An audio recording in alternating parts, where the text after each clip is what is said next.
morning. Happy Monday, everybody, wherever you are, however you may be listening. Thanks for making us part of your day. It's another blistering, heat-filled day in Mesa, Arizona, with a high today of God knows what, hot. So thanks for being here. Thanks for being inside. If you, like me, are spending your day in Arizona, I would highly recommend staying inside. It's a great day to stay inside. Sorry, I'm moving some things around real quick. Make sure we're good to go. Get Jen's messages up here. Good morning, Jennifer. Morning, sunshine. Why you have so much energy this morning? I don't necessarily have so much you don't energy this say. morning. No, You don't I'm actually kind of say. tired. A I'm little kind of tired, tired. actually. Huh. A little tired. Yeah. Huh. A little tired. Just So trouble sleeping this weekend? Is that not this weekend. just I mean, not necessarily trouble sleeping, but yeah. didn't sleep enough So, hours? Like went to bed too late? I mean, it was a reasonable time, but Time did you go to bed? I probably. I mean, I think I went to sleep probably, or I attempted to go to sleep probably around midnight, but I don't know if I actually went to sleep. Well, I mean, lucky for you, at least there wasn't somebody there like bothering you, right? Like Well, he wasn't bothering me, but exactly. Did you get a dog? New pet? No pets. No pets. No pets. No pets. He. I know Spawn is daughter. Mm-hmm. Who he might be. Some people are wondering, were you fighting? Were you duking it out? People are wondering. I guess we could call it that. Sure. So why didn't you sleep? That's the real question. Jen did try this morning. She's like, do you want me to push it back? Without me even asking. She's just like, do you need me to push it back a little bit today? So yeah, he came over. So fun fact for everybody, random. So Spawn, I think I mentioned this before.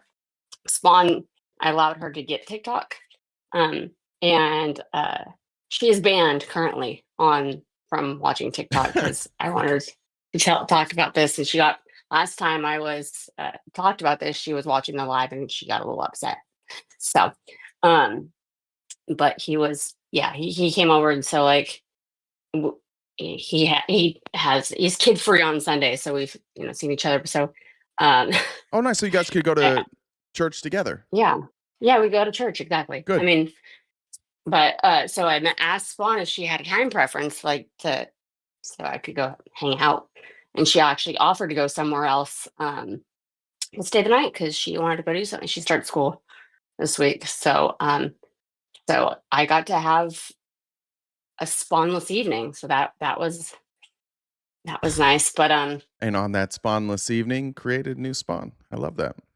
No, and didn't get sleep. that's You do need to make sure you're getting sleep. The early stages of development in utero are very important. You're so stupid. It's important to stay hydrated. Do your best to not be too stressed. See, if Spawn heard this, she would lose her mind. If Spawn heard this, she would lose her mind. It's going to be on the replay. Did you think about that? She doesn't go see the replays, just the TikTok live. Okay. But gotcha. So this is kind of funny. So like, I mean, I've been seeing him I've been talking to him for a couple months, and so whoa, wait, what? Yeah, we've been talking for a couple months. Yeah, like since like the end of May.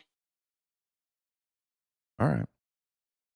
But so she asked me, like, I took her school shopping on Friday and stuff like that, and she asked me if he and I were dating, and I told her yes, and she kind of got really upset, like I didn't tell her or something. I'm like, I've been seeing him. I've gone.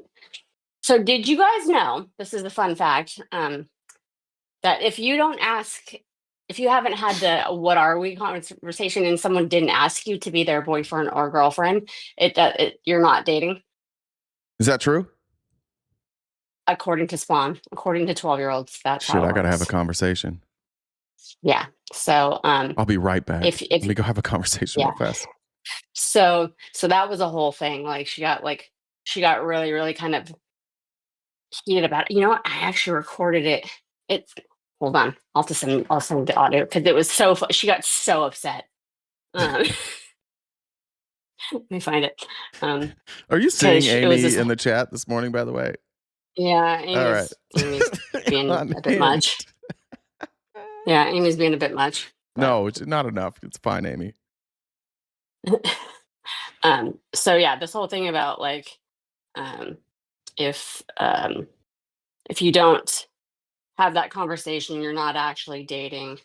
And Well, go get Duke then. Let's have the conversation. Could we call him? well, You join this? we did have Duke and I did have the conversation Oh. last night, so we And are you did it we are without all dating. of us? You didn't.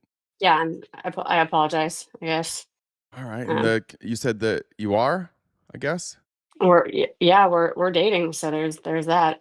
How do I? So this Wednesday, our members only event will be questioning Duke. Bring your questions.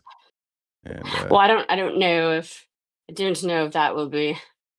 no, it's just it's a ask me anything for Duke. He'll be fine. Well, Just I don't let him know know. if I don't know if he will be around on Wednesday. He can just So I just join sent you from any Discord, just from just let any him just let mobile him call device. just let him call. Mm-hmm. Got it. Yep. So I just in our chat, just play that audio. Play what audio? Oh, you dropped. In, Oh, in our okay. chat. Dating. What? So you guys are dating, but you still got those dating apps. Cheating. But I'm not using them. But you still have them. Not using them. You still have them though. You never know. You know, one day. So, but hold on. Someone has to like. No. So hold on. So dating. So if there hasn't, like, what do you mean asked? Like, what does asking mean? How do you ask? Like, would you like to be my girlfriend? Oh. So since we haven't had that conversation, we're not dating. Then what are we? So what? I'm not. Smashing. If you don't ask, you're just smashing. She's right. Yeah. It sounds like Spawn is right here. Yeah. What are you doing with those dating apps, Jen? Well, I like I said on the audio, I haven't used them. But so yeah, I mean, it was I thought it was hilarious. So we Duke did ask me to be his girlfriend officially so that we could check that box. So there's that. Well, we just got to get rid of the apps now, you know? Yeah, that's fine. All right. So Robert there's that. says Niners have a longer drought. I think it's championship drought. It said we dem boys. My girlfriend's family's all Cowboys fans. It's tough. That's going to be. We talked about it yesterday. I don't think there's any converting either. She's not really one of those people who's just going to follow what I say. Not really like a trad wife type. She has her own opinions and her own sets of values. It's really fucking tough, you know? I want her to. But I guess for football, like for football fans, they just don't have.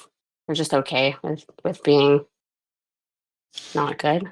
I did say, though, however, I think an olive branch, and if there's Cowboys fans here, I feel like we root for whoever we want during the season, and then like that, the family can just be Niners fans during the playoffs because it's not like the Cowboys are going to be in the playoffs, so we're okay. That's True. that's what the olive branch that I extended. Nobody's accepted that olive branch though.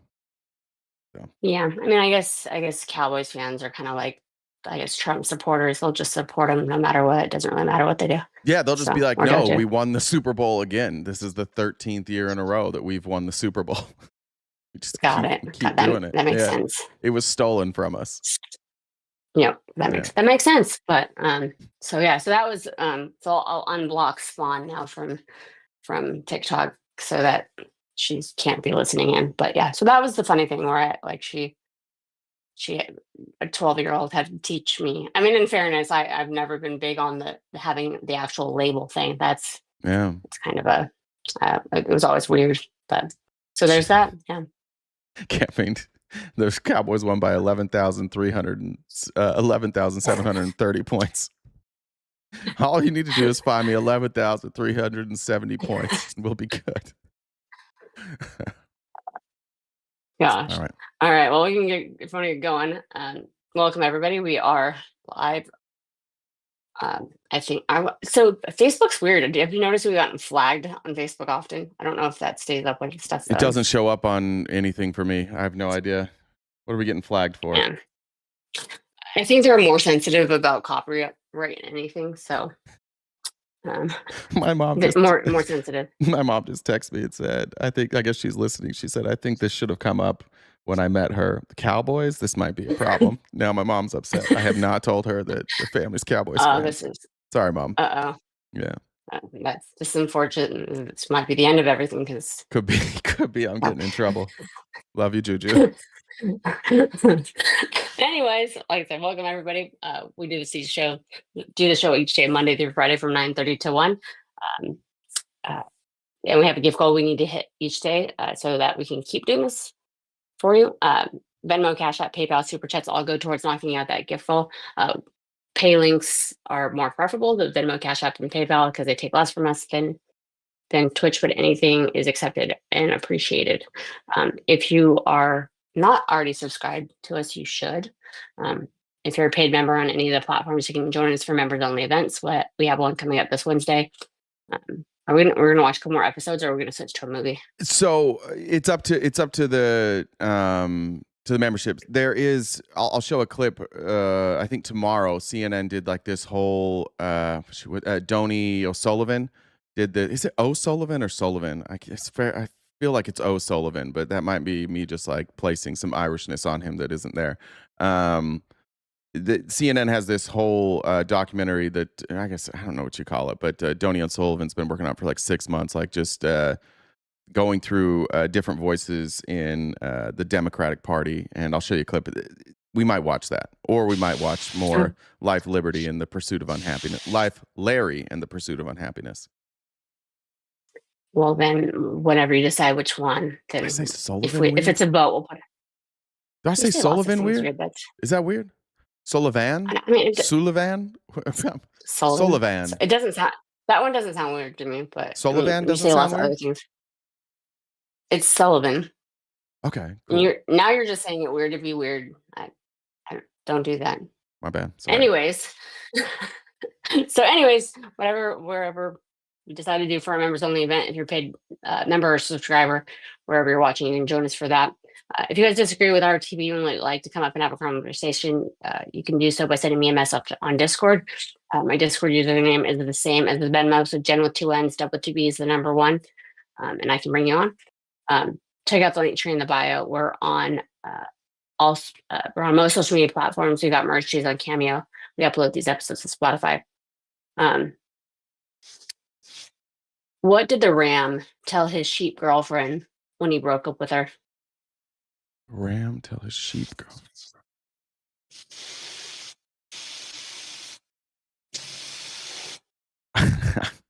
You're just not horny? It's not you, it's me.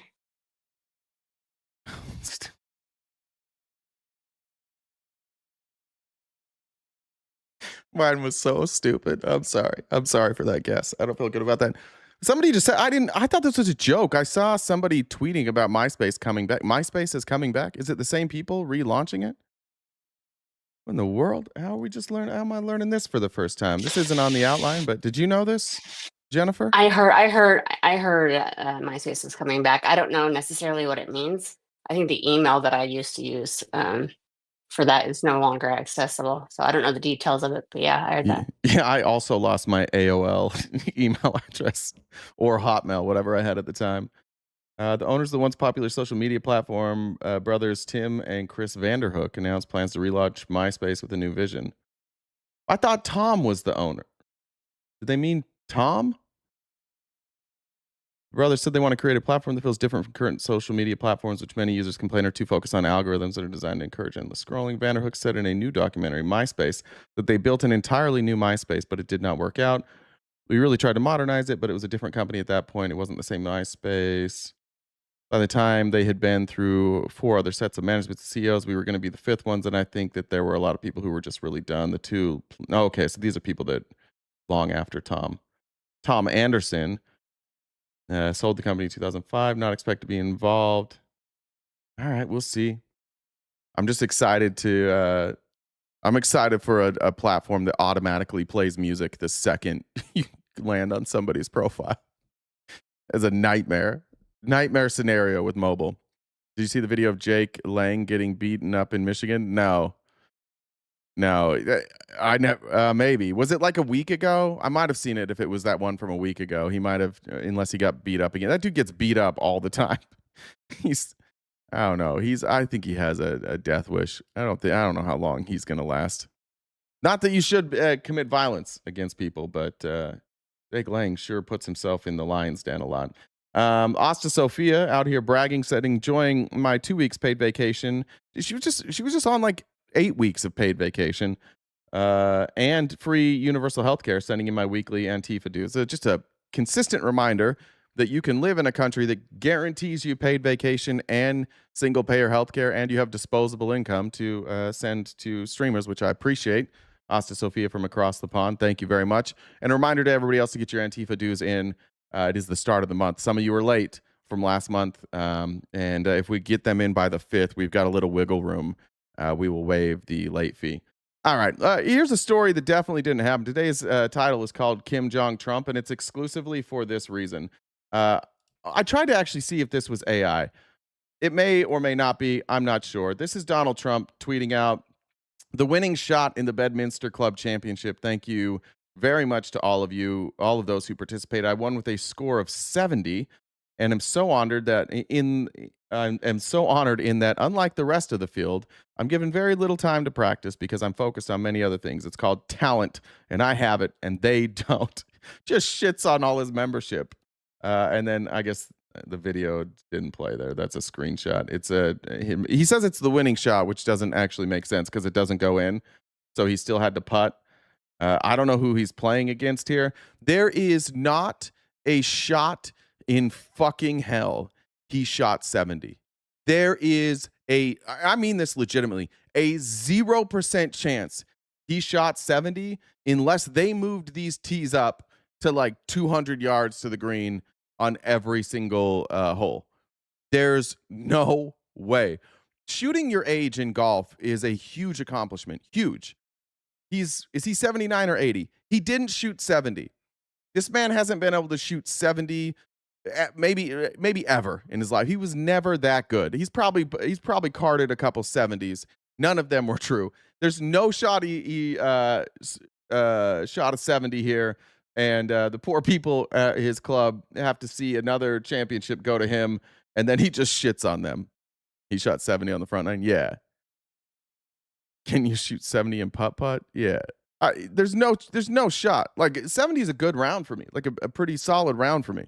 I'm obviously playing probably different tees than him because I'm not 80, so play a little further back, but that's a solid round for me. There's no shot he put up a 70. So anyways, that was a cool thing that he did. In other things that they've now consistently lied about, this is pretty cool. Remember all that vandalism that we were told was being done? Where's this going? In the reflecting pool. Turns out, just hours after Olympian David Hearn's felony case was dropped by the United States Attorney for D.C., his legal team is demanding an apology. His statement, the Trump administration's case against Davey Hearn should have never been brought. Its dismissal today does not erase the abuse of government in power in arresting and charging a patriotic American who did nothing wrong. The government's approach was ready, fire, aim. The administration owes Mr. Hearn an apology. How about they pay him? How about they pay this man? In a motion filed Friday, the United States Attorney's Office for D.C. said it was dropping the case after new evidence showed the Lincoln Memorial reflecting pool was already damaged before Hearn was accused of vandalizing it. They blamed the Department of Interior, Doug Burgum, for not promptly sharing evidence for the case that showed the damage was the result of flawed installation by the contractor. That's the one where it's definitely like a cartoon villain running it. For the record, we all knew this. All of you said that it was. All of you MAGA people said that this was real, that somebody actually went in there and they cut it. Are we ready yet? Are we ready yet to just admit that this is an insane person running our country? And then there's a bunch of other people just following the lead of an insane person. They dropped the whole thing and then they blame the Department of Interior. It's their fault. Well, if you didn't have that, you didn't have this evidence, what in the world were you doing going in front of cameras saying we have evidence and we're going to put them in jail for 10 years? We have overwhelming evidence. That's what Jeanine Pirro said. Naturally, Trump has attacked Jeanine Pirro, said, I don't know what the hell she's doing. Sully said, I'm back to reality this week after 2 weeks vacation. Here are my late Antifa dues. Thank you. Big W in the chat for Sully for sending $50 over on PayPal. Burned Out Medic said, for my way overdue Antifa fees, can you waive late fees? Thanks. Yeah, you got it. That was from the other day. I'm not reading Cam's comments twice because Cam is a bully. Asta Sophia also says, little misunderstanding. I have total 6 weeks over the year. I can spread it out. I have finished the 2 weeks. Now I will enjoy 2 weeks, then 2 weeks in December. Okay. All right. Yeah, misunderstanding. I probably just felt like your 2 week vacation was 8 weeks because I was jealous. That's probably what it was. All right. Here's Doug Burgum responding to the criticism, though. This was actually him before the case was dropped. Here's what remember, this is what Doug Burgum said. But it peeled off. Why did that happen? Do you know? It didn't peel off. There was vandalism. There was box cutters. There have been 7 arrests. There was people literally trying to destroy part of a monument. The reflecting pool is not just a pool on the mall. It is part of the Lincoln Memorial. And if anybody says that they're going to go and vandalize that, it's no different than if someone was throwing. And you're 100% sure that what happened? Yeah, good point, Swiss. That's 7 more arrests than because of Epstein. With the liner was vandalism. You can prove it. Oh yeah, absolutely can. And as we drain it, and we've got all the photographs we can see. I mean, there's no possible way. There are photographs of a person or people cutting a 300 or 350 foot gash in the bottom of the reflecting pool? Dana, I'm not sure why you and others in the media think that you want to keep trying to question whether or not this is. I don't know why you and people in the media want to question. Because we want to question, because that's their job. Why do you keep questioning us? An industrial liner. Every farmer and rancher in America that's had their pickup liner lined by this sprayed on liner knows that you literally it would never just like peel off or fall off. This is like a strong material. Yeah. And it's the size of 8 football fields. And the only way you can end up with actual slices in one spot and not the other is that someone physically cut it. And so but the pool itself, it's not leaking. It was leaking 45,000 gallons a day. It's finally been fixed by President Trump. And the American flag blue is working perfectly. And again, it's beyond me why. I mean, the real scandal is about the fact that the state of our capital was in such total disrepair that some people, no one was reporting about. No one was reporting about the pro-Hamas graffiti on the. Mr. Secretary, you and I talked about this last month. Yeah, and we're still talking about it. Well, because it was July 4th and the reflecting pool was closed. I mean, that's pretty definitive. Then here's Trump posting this weekend. Here's the evidence Donald Trump wants you to believe here. Shout out to Natalie Marie Karasimi for screenshotting this for us. That's the evidence. That's the evidence that Trump wants you to see. There's just like some people in there. I think these were the people that were cleaning the reflecting pool.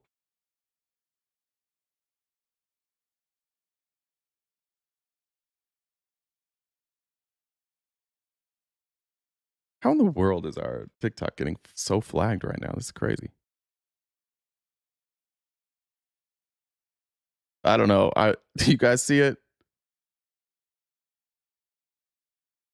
They cut exactly. They cut 300 yards of liner from that one spot. Also, none of these people are David Hearn.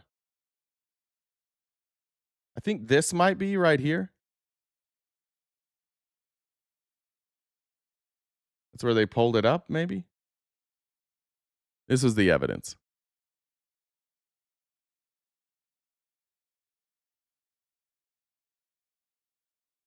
Is there someone in here backing this up? Trump is all your king. Oh, just a troll.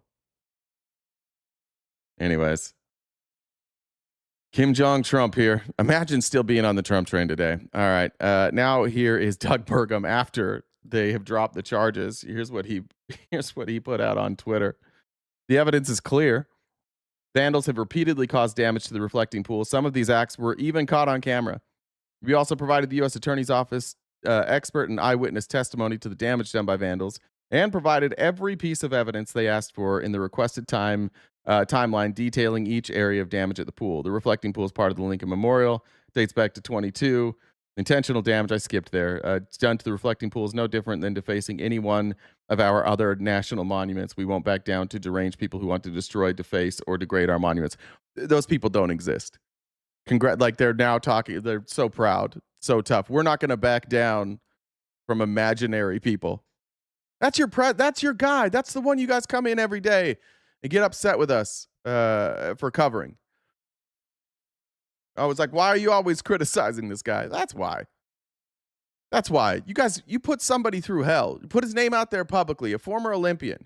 Ran this guy through the mud. Called him a radical leftist who hates America. Turns out he didn't do anything. And then you're just going to walk away like nothing happened. No apology. No admitting that you're wrong. They're still up there saying that this really did happen. And this should be eye-opening to a lot of you. That everybody watching this knows what happened. Nobody cut this liner, but they don't admit when they lie. So they're doubling down on this stupid lie over and over and over again. We still have to sit here and talk about this guy like we should be taking him seriously. We still have to convince so many Americans that this isn't normal. That you may or may not be in a cult. Why are you asking that? Democrats are capable of admitting ICE as law enforcement? What do you mean? What are you even arguing, bud? Yeah, ICE was created by Congress as an arm of the Department of Homeland Security to track down terrorists.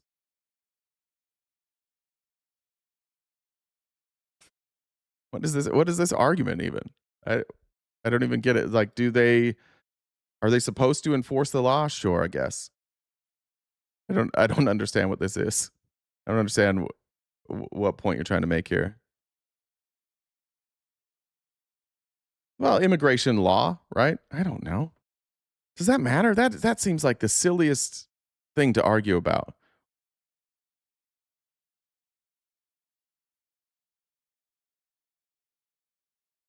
I don't understand this at all. I don't understand this argument. I don't understand why we're saying that they are or are not law enforcement. What's the point of this argument? Dolphin, I'm with you too. You're saying they're not law enforcement. I've never even heard this argument.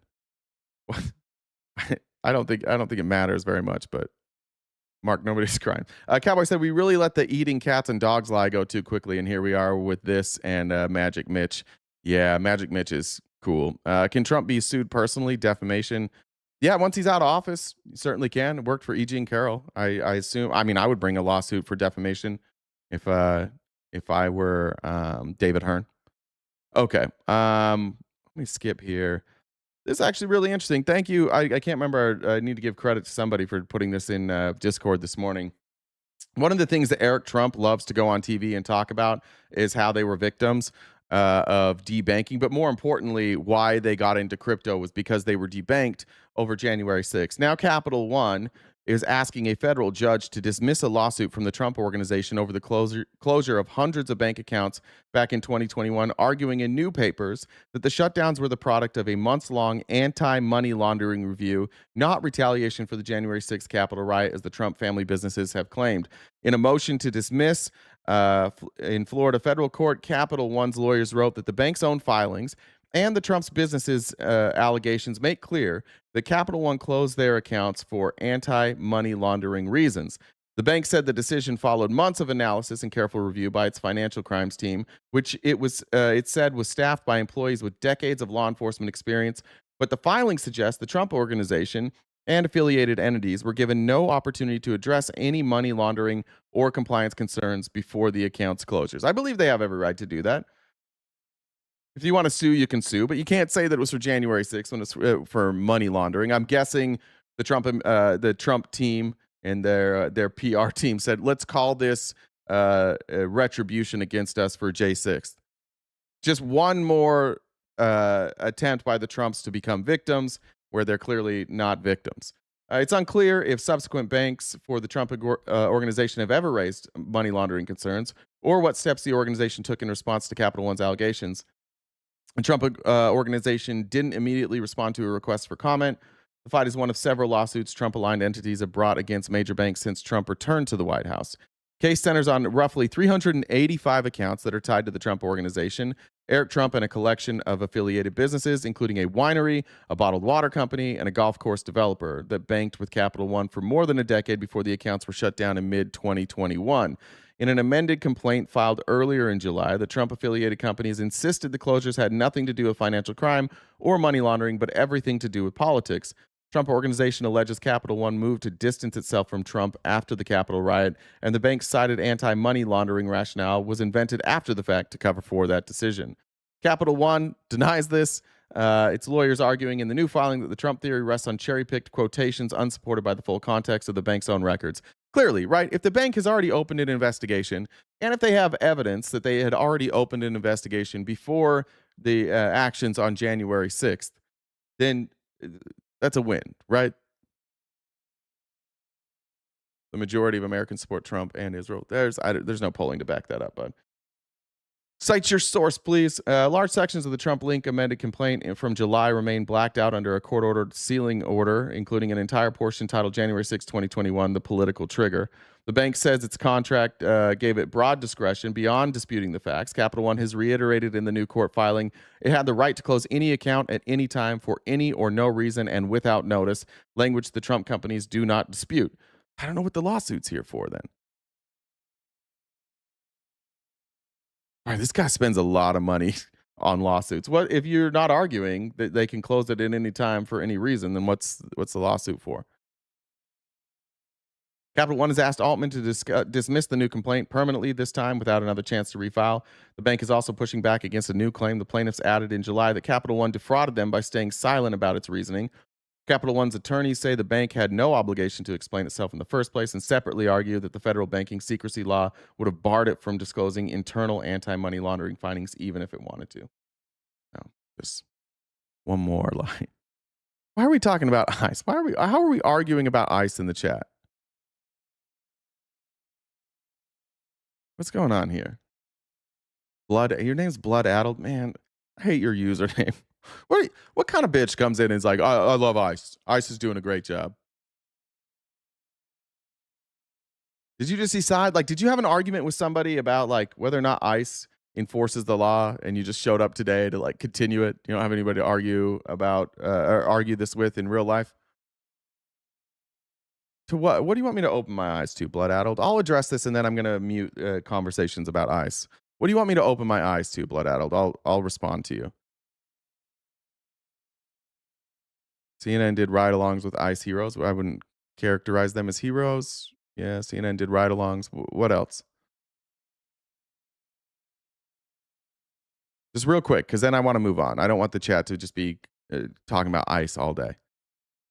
Yeah, also, we don't give a shit about CNN. Remember when I said that under Biden and Obama had cooperation? Yeah, what's your point? I'm asking you for your point, bud. You got what? Just give me your point. What's the overarching point here that you would like us to agree to?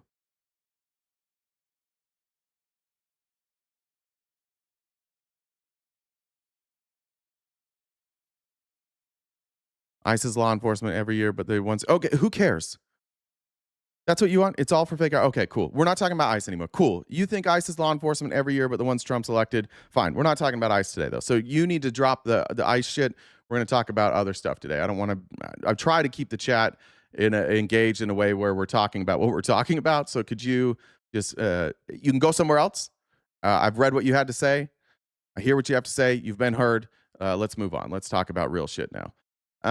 Okay. I liked this. This is petty. I didn't know where to put it. I'm really enjoying Hunter Biden. I really enjoy his unapologetic demeanor. Here he is. I don't know what this podcast is called. I think it's a Barstool podcast because this dude used to work for Barstool or still works for Barstool. Not sure. But he was asked about the Trump sons. A lot of people think, probably not as true as a lot of people think, but the narrative is out there that in DC everyone's friends behind the scenes, that it's a theater, that people perform in front of the news cameras. They go on their Fox News or they go on the MSNBC and they play to their base. They talk about this big fight that they're in, and then the cameras are off. Everybody's relatively hunky-dory or friendly afterwards. Yeah. I'm curious to know what your relationship is and what your family's relationship is, if at all, with the Trump family. How many times you've interacted off camera, away from things, and I'm not fucking around. and what those interactions are like. Yeah, no, I have zero relationship with them. And like, again, imagine this somebody saying this about your dad. Or your dad. Yeah, I would ask to throw hands. Or somebody that you love as much as you know I love my dad, and the way that they treat him. Has Joe Biden ever said anything nearly as horrific about Donald Trump as Donald Trump has said about Joe Biden? I don't think so. There's a lot of shit that they said about that Trump said specifically about Joe Biden and Hunter Biden that was unwarranted, untrue, unsubstantiated. They're a toxic group of people. They make all of you worse. Every one of you MAGA, like, you didn't used to be like this. They've made you worse people because you have to defend it. And in order to defend it, you have to stoop to lows that you probably didn't stoop to before. They really have, like, destroyed our ability to talk about politics in this country.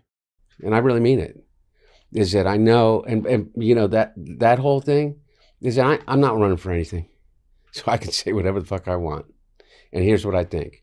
I think Chuck Schumer's a piece of shit and that he'd fuck my dad over.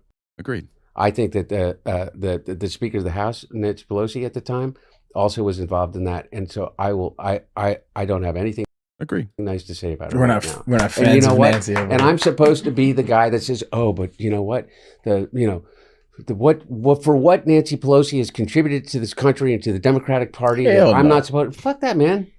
And as it relates to Donald Trump, fuck him. Is that Adrian Foster? Does anybody know? That's Adrian Foster, isn't it?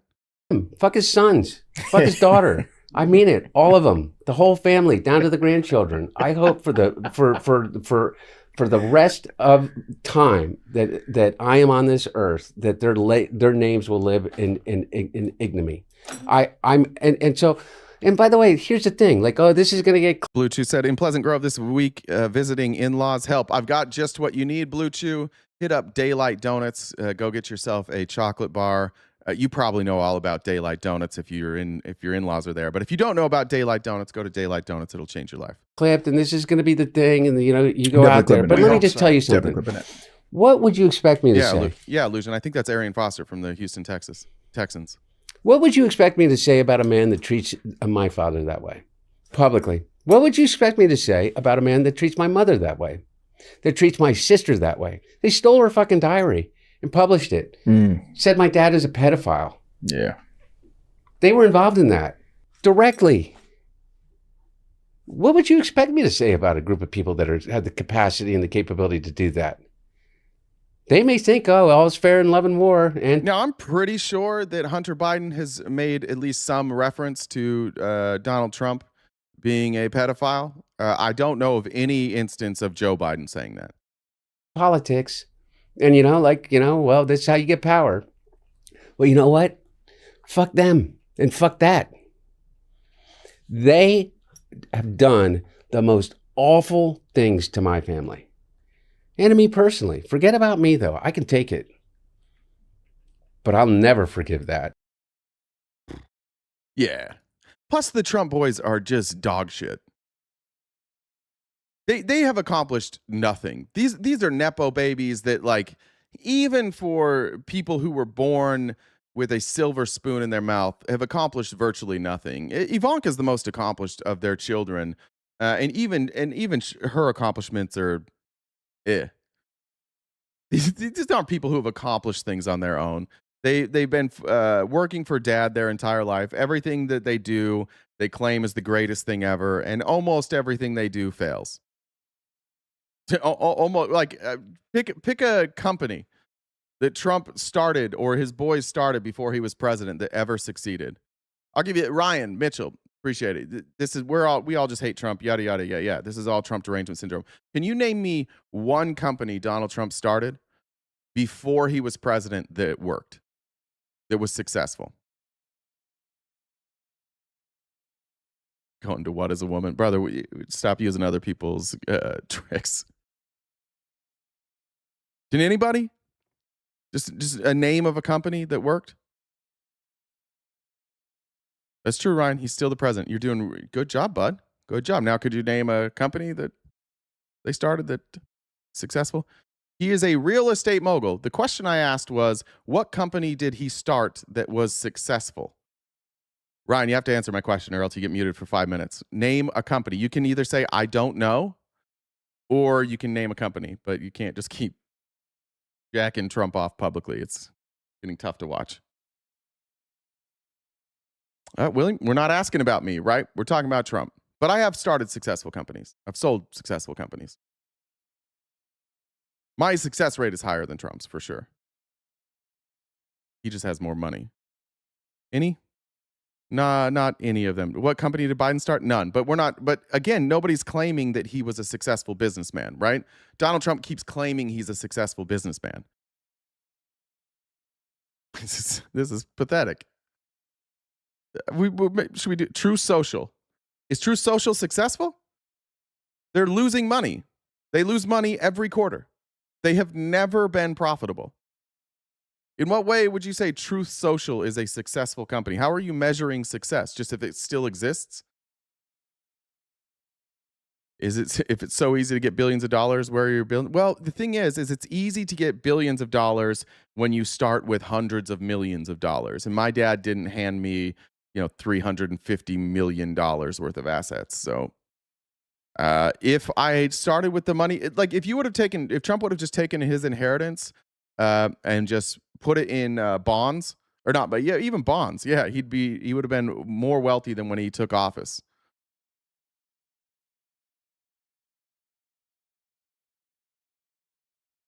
That's true, Jen. The only successful hotels are the ones with his name on it. See how hard that was for you guys to point to a single economic success that wasn't just what was handed to his dad? All right, let's talk about some economics. Maggie, you can check out now. This isn't going to make any sense to you. We have a new Federal Reserve Chair. His name is Kevin Warsh. And if you remember last week before I took Friday off, and thank you guys for your indulgence there, I do have court on this coming Thursday. So this Thursday we will have no show. And I'm hoping that is I've said this a million times, so I don't want to get my hopes up, but I'm hoping it is the final court case that I need to go to. I had 3 different emergency cases hearings last week. I'm hoping that Thursday is the final one. So but thank you for your indulgence. But last week we got our GDP numbers lower than expected. They projected 2.2. It came in at 1.5. And Kevin Warsh, who is now leading the Fed, is tasked with explaining why they're not changing rates. Trump basically said, I'm going to put Kevin Warsh in and he's going to lower rates. And then he got in and the first thing he did was not lower rates. Amy Lynn said, what is it called when the president forces companies to give our government parts of their company like Trump does? I don't know. Authoritarian socialism, maybe? Is that what it is? Like when the government forces you to give it, with saying that if not, they won't let you export. Authoritarian socialism, maybe? We call it that? Are you factoring the fact that a large portion of the inflation overshoot is being caused by supply shocks, as it's mentioned again in the statement? Does that blunt the effectiveness of rate hikes in your view? First, on the premise of your question, it was almost as if you were listening to our discussion in the last day and a half. A lot of our focus was on trying to understand and identify underlying inflation dynamics amid shocks. We take these shocks serious. Shocks. When they're talking about shocks, these are sudden actions, things that they didn't expect. So the shocks that they're talking about are Trump's tariffs, Trump starting a war in Iran. These sudden, unexpected actions that send shockwaves through the economy. Specifically, they're talking about supply chain. So this is going to be import and export, and it's also going to be obviously oil supply chain. There have been a series of them that have been hitting this economy. We're not looking through them and saying, oh, they don't matter. What we're trying to understand is to what extent are these shocks broadening in their effects, broadening in their impact on prices that are quite far removed from it. Our goal is to have growth that is broadening and inflation that is becoming more limited, more circumscribed. I'll be the first to admit the shocks make this job and this policy conjuncture a little tougher. Yeah, the shocks are self-inflicted shocks. Nonsensical tariff policies and a nonsensical war with no clear objective. That makes it harder. He goes on to talk about inflation, and he's doing a good job towing the line. He has to mention that it's been going on for 5 years, which is fine. However, inflation was coming down. It was trending down when Trump took over. Inflation now is higher than when Trump took over. You can't blame Joe Biden for that. I mean, I guess you could try and explain that to me. How inflation was precipitously dropping. Joe Biden leaves office. Donald Trump puts in his policy. Inflation goes back up. Can somebody explain just simply how that's Joe Biden's fault? How did it all of a sudden go back up once he wasn't in charge anymore? As before, the policy statement conveys just the facts. It's steering clear of forecasting, a choice we consider especially prudent at these uncertain times. Uncertainty, however, does not mean a lack of clarity. For some households, businesses, and market professionals, 5 years of high inflation have left a mistaken impression that's hard to shake. USMC Mustangs, you said the Treasury Secretary is so far ahead of our simplistic, moronic crybaby whining. He said that we expected 4% GDP growth in the first quarter of 2026. We were nowhere near that. He expected 4% GDP, 4 to 6% GDP growth. That's what he said would happen. He was wrong, and you're still out here just tickling the taint. Knock that off. Listen to what they say. See if it comes true. If we had if we had 4% GDP right now, everybody would be playing clips of Scott Bessent saying we're going to have 4% GDP. Everybody would be playing clips of Howard Lutnick saying like we're going to have 6% GDP. It's going to take off like it's going to take off like a rocket. It didn't. It's doing the opposite of what they said. How in the world are you defending Scott Bessent? He's smarter than you. Maybe, but he seems to be pretty fucking wrong a lot. That the Fed's implicit inflation target was somehow above 2%. Let me reiterate. There is no soft inflation target. There is no soft implicit target, not on this committee's watch. There's only a target, and it's 2%. It's a significant change. The Fed chairs have been careful about that, saying like 2 to 3%. Now we're saying the target is 2%. Nowhere near that, and moving in the wrong direction. Michelle, thank you for sending in your weekly Antifa dues. I appreciate that. Not one of my FOMC colleagues is under any illusion. We have begun a new chapter, and we understand that the 5+ years of inflation above target cannot be cured in 9 weeks or by a single month of modest price decreases. Okay, and then last thing from Kevin Warsh here was asked on inflation and what we're going to do. Like if we can't bring inflation down, what does this look like in terms of interest rates? That was the discussion in the last 2 days. Is that the dominant remedy if inflation continues to be elevated through the forecast period? Interest rates could well be part of that solution, but I wouldn't say it's in isolation. I tried to describe in my remarks today a point that I made into the oversight committees a couple of weeks ago. Can I just say real quick, I obviously am skeptical of anybody Trump puts forward. I'm still skeptical of Kevin Warsh, but what I can say is that what Trump wanted him to do was come in and lower interest rates, and he's specifically saying, I can't do that. There's no math to say I can lower interest rates right now. Maybe at some point there will be some math that tells me I can lower interest rates, but now he's talking about like if we don't get inflation under control, we may have to raise interest rates. I think there was a misimpression by some in financial markets, by some households and businesses, that central bankers like me, we set a 2% inflation target, but maybe we were more tolerable of a somewhat higher inflation target. In economics, we'd call that the revealed preference. And so might it have been rational for people to think, well, their inflation target's somewhat higher. What I heard in the last 2 days, what I've heard in 8.5 weeks is no. We will deliver the 2% inflation target. That is the committee's definition of price stability. So one way, absent the tools that you reference, to ensure that we get there is ensure that expectations are centered around the right number. And I think we've made some progress on that. I am not suggesting we're done on that. It's worth reiterating. And ultimately, the business we're in, Colby, is performance. We are going to be judged by how we perform. And that's what we intend to do. The inflation target, making clear expectations is one part of it. Making sure we demonstrate we're responsible for it. All right. Who said? I wonder if those tariffs contributed to inflation. Yep. I mean, you can go watch the entire press conference. He confirms that. Then Kevin Hassett was charged with going on Maria Bartiromo to try and explain this mess that they projected 2.2%, which was, between 2 and 4% less than they promised we would have in 2026. And now Kevin Hassett has to figure out some way to explain why GDP was 1.5% and why they missed the mark. Worries over inflation. Yesterday, the GDP was slower than expected. Last time we spoke, you told me you were expecting 4% growth in the second half of the year. We got a growth number yesterday, but it was way lower than people expected. How would you assess the macro story today? Right. Well, I think that what we were looking at when you and I talked last was the really surging domestic demand. And so final sales within the U.S. were about 4%, actually, almost exactly the number we talked about, 3.9%.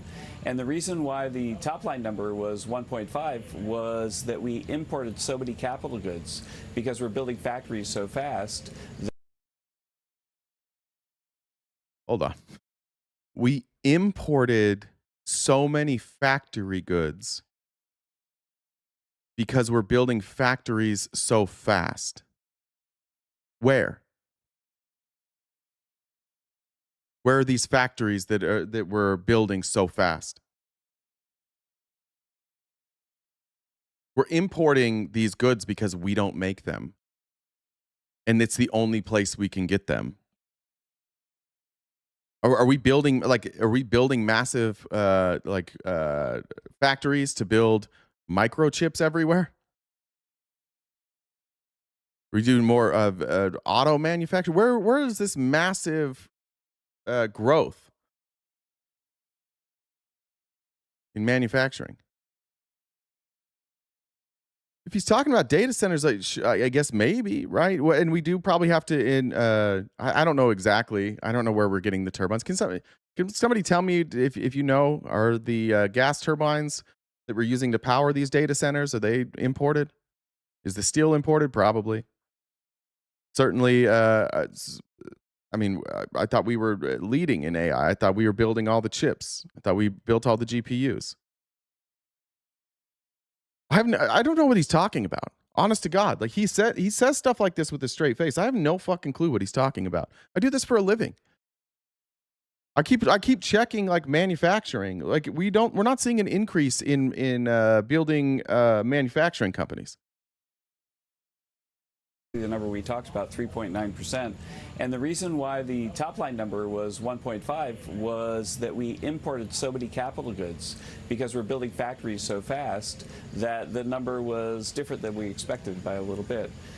And the bottom line, though, is that if you look at that, so the huge surge in capital spending, which means there's downward pressure on inflation because there's upward pressure on supply, plus CPI and PCE, those two reports were about as good as you could ever hope to see if you were a Federal Reserve governor, then it means that the economy is really running on all cylinders.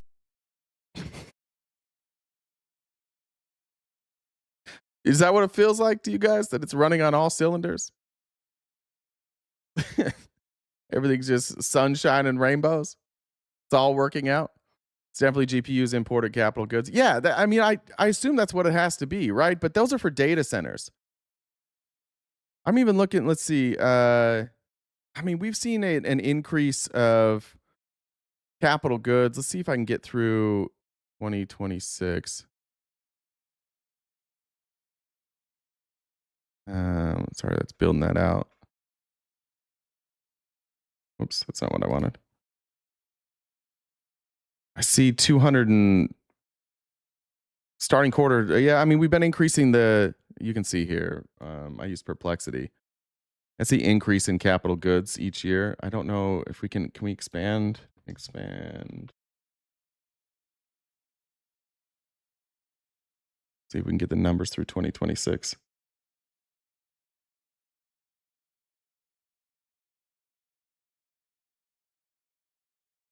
Okay, yeah. So we have a big increase that excludes automotive goods. It'd be interesting to see where that breakdown comes from, but it's not leading to an increase in manufacturing. So this idea that we're increasing more capital goods and that's going to eventually be overridden by the increase in manufacturing. If these capital goods are going towards AI data centers, that doesn't make any sense. Those aren't manufacturing centers. They're not manufacturing anything.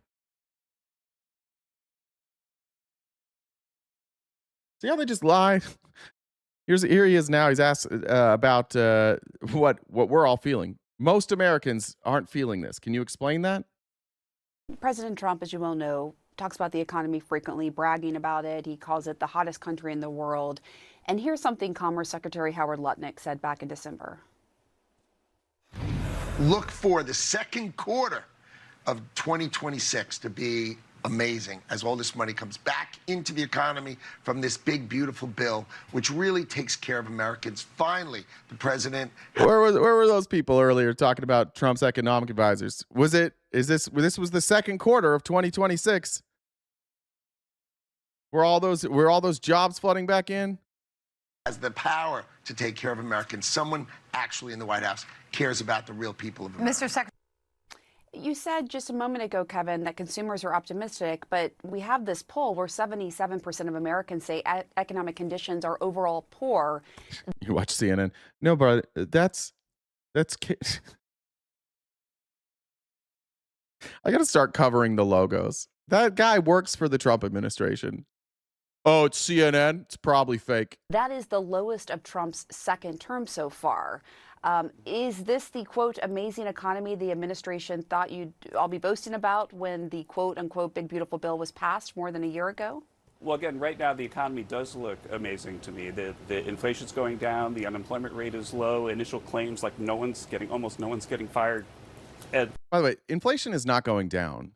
Inflation went down in June. It was like a 0.1%. And the reason for that going down was the pause in the Iran war. So the price of oil came down and now it's back up.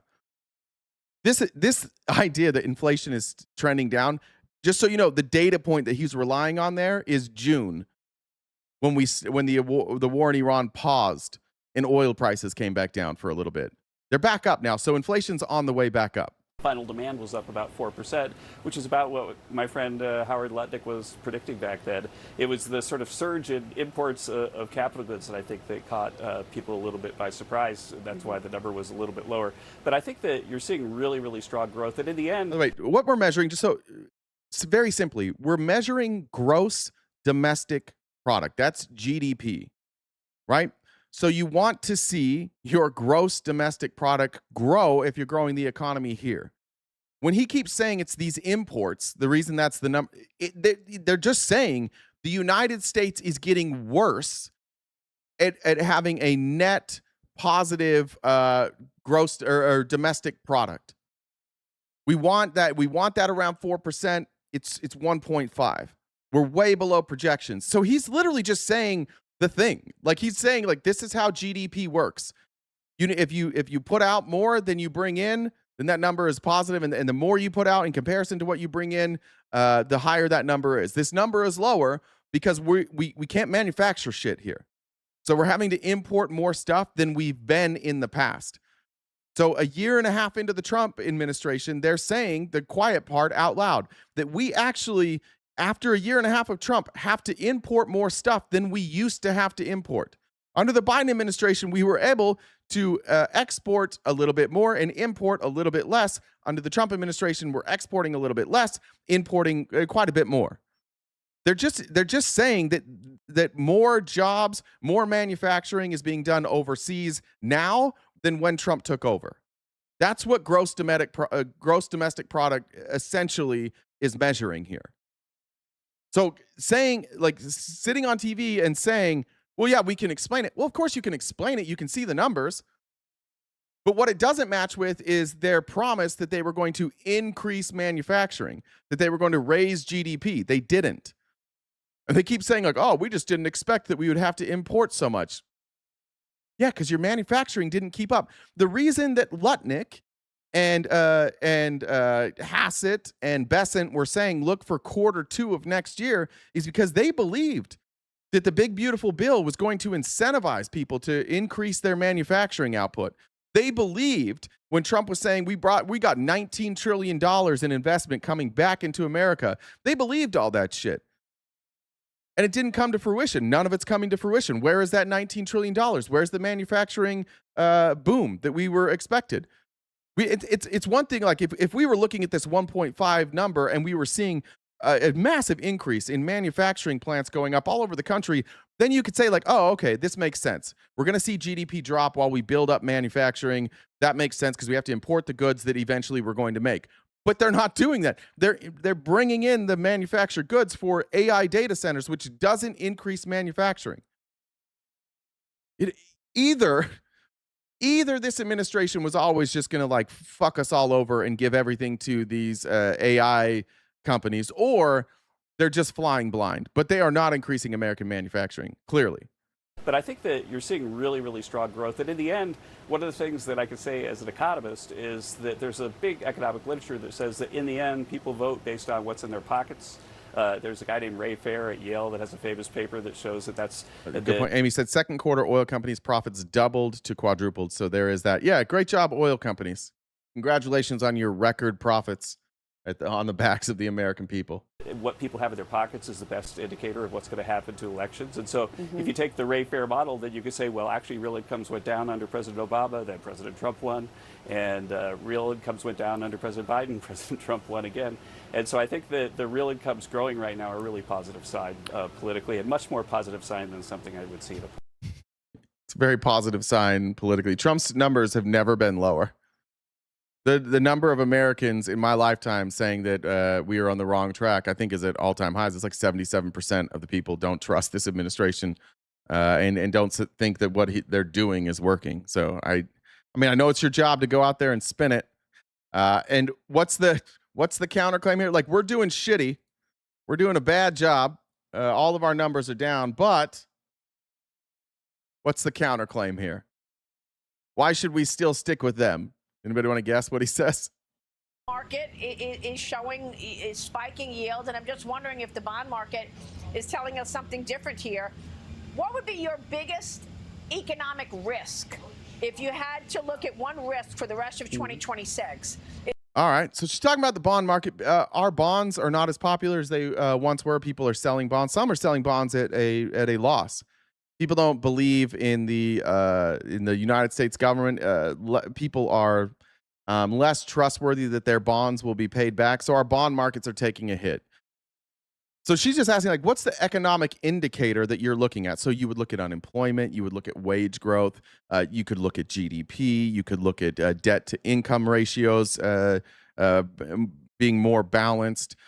You could, again, if there was some sort of manufacturing boom on the horizon, you could point to that. You could talk about the completion rate of these manufacturing centers and the day that they are going to go into effect, when they're going to start actually producing. You can point to a lot of different things. You could pick a million different data points that you could point to give the American people some hope, but they don't have any. There aren't any. I'll ask the chat, MAGA, you're here. Point to the economic indicator that's supposed to make me believe that we are headed in the right direction. There aren't any. And so Kevin Hassett's stuck here with this question Can you please point to something that will give our Fox News viewers hope? Is it inflation? Is it labor shortages? Is it deficits? Is it the Senate not getting the president's agenda across I was going to say stock market or Elon's doing good. Nah, way worse than that. the finish line? What would it be, Kevin, in terms of the biggest risk to continued economic growth from your standpoint? You know, I think the biggest risk facing the U.S. economy right now is that these socialist/communist Democrats actually have a big victory and can start to have their policies be pursued. Everything we're doing is failing, but the biggest issue is if somebody else was in charge. We're really in trouble if somebody else is in charge. We're failing spectacularly. Nothing that we've predicted has come true. The big beautiful bill is just been a pile of shit. But the worst thing that could happen is somebody else be in charge. By local governments and even perhaps the federal government, because they really are looking at kind of a communist takeover of America. And if markets start to think that those people are going to be successful, then there's going to be a lot of pain in markets. What would happen to our markets if people thought, if people were concerned? Would our bond rating slip? Would the rate of people purchasing treasury bonds slow down? Yeah. Oh, that's happening. Would our employment rate go up? Yeah, probably. Or unemployment rate go up? Yeah, that'd probably go up. Would we see like a bunch of countries saying we don't want to invest in the United States? Yeah. Oh, we're seeing that right now. He's basically saying if the communists who don't exist, there aren't any communists that are running, if they win, you might get people feeling about America exactly how everybody feels about America right now. And so I think that's the biggest risk right now. Well, I think this is a great point that you make, frankly, okay? All right. Yeah, good for you, MAGA. Good for you that this is what you have. He sounds like the abuser in an abusive relationship. You might think it's bad now, but imagine how much worse someone else would beat you. Yeah. Yeah. That's a good point. Let's talk about the midterms. Here's Mike Johnson just being honest. This is the most honest thing I've ever heard out of Mike Johnson. To say I am on the ballot, because in a real sense he is. If we were to lose the midterms, heaven forbid, these Democrats, y'all, impeachment's not even the big concern. They will turn every committee of Congress into an investigative body, and they'll go after the president's family, the cabinet, his donors and friends. Half of you in this room will be targeted. Yep. I run the protection program. I'll take care of you, okay? We're going to win. We're going to win the midterm. You are the Speaker of the House. You are not supposed to be running a protection racket. You are supposed to be legislating. You guys are investigating Dr. Fauci right now for God knows what. You spent 4 years investigating the Biden crime family. They're just saying it like, hey, you got to do exactly what Trump says and then you're protected. And if we lose, we're all going to be prosecuted. Yeah, probably. A lot of you are. A lot of you have broken the law. Okay? All right? All right. Sounds good, Mike. We agree with you. You're going to be investigated and prosecuted. This is a great Texas. New polling came out of Texas this week showing James Tallarico with a lead outside of the margin of error in Texas. And this is what you get when you put up somebody as miserable as Ken Paxton. Tallarico shouldn't have a shot in Texas. In fact, if Tallarico was up against Cornyn, I don't think he would be leading in the polls. But he is, because Paxton is that bad. That's not to say Tallarico's not a great candidate. He's an unbelievable candidate for any purple state. He's a great candidate for a purple state. But now he's leading. And I think he's leading because of stuff like this. So you've agreed to these three debates. The schedule is September 22nd, all Tuesdays, September 22nd, October 6th, October 13th. Ken Paxton and the Republican TV ad campaign has been throwing all sorts of junk at you. And so this first time we're going to see you confronting this very directly with Paxton will be September 22nd. Yeah, well, Texas isn't purple, but if that polling's right, it is. Do you expect him to bring into the debate all the kinds of insulting junk he's been throwing around? Well, you know, Ken Paxton has not accepted any of these debates yet. When I get tough questions, I answer them. When Ken Paxton gets tough questions, he runs away, literally runs away from reporters, from voters, from anyone asking hard questions. If you've given an Epstein-style sweetheart deal to an admitted child predator, you should have to answer the public's questions. If you were Well, do you think the Democrats are any less corrupt? Yeah, I don't think there's a single Democrat even nearly, even remotely close to as corrupt as Donald Trump. I don't think a politician I think you could take all of the corrupt acts by every politician ever in the history of this country, and it wouldn't hold a candle to Trump's corruption. Yes. reported to the FBI for bribery by your own staff, you should have to answer the public's questions. If you become a multimillionaire on a government salary and now own 15 homes on the public's dime, then you should have to answer the public's questions. I get it. If I had Ken Paxton's record of corruption, I wouldn't want to answer these questions either. But he's asking for your vote.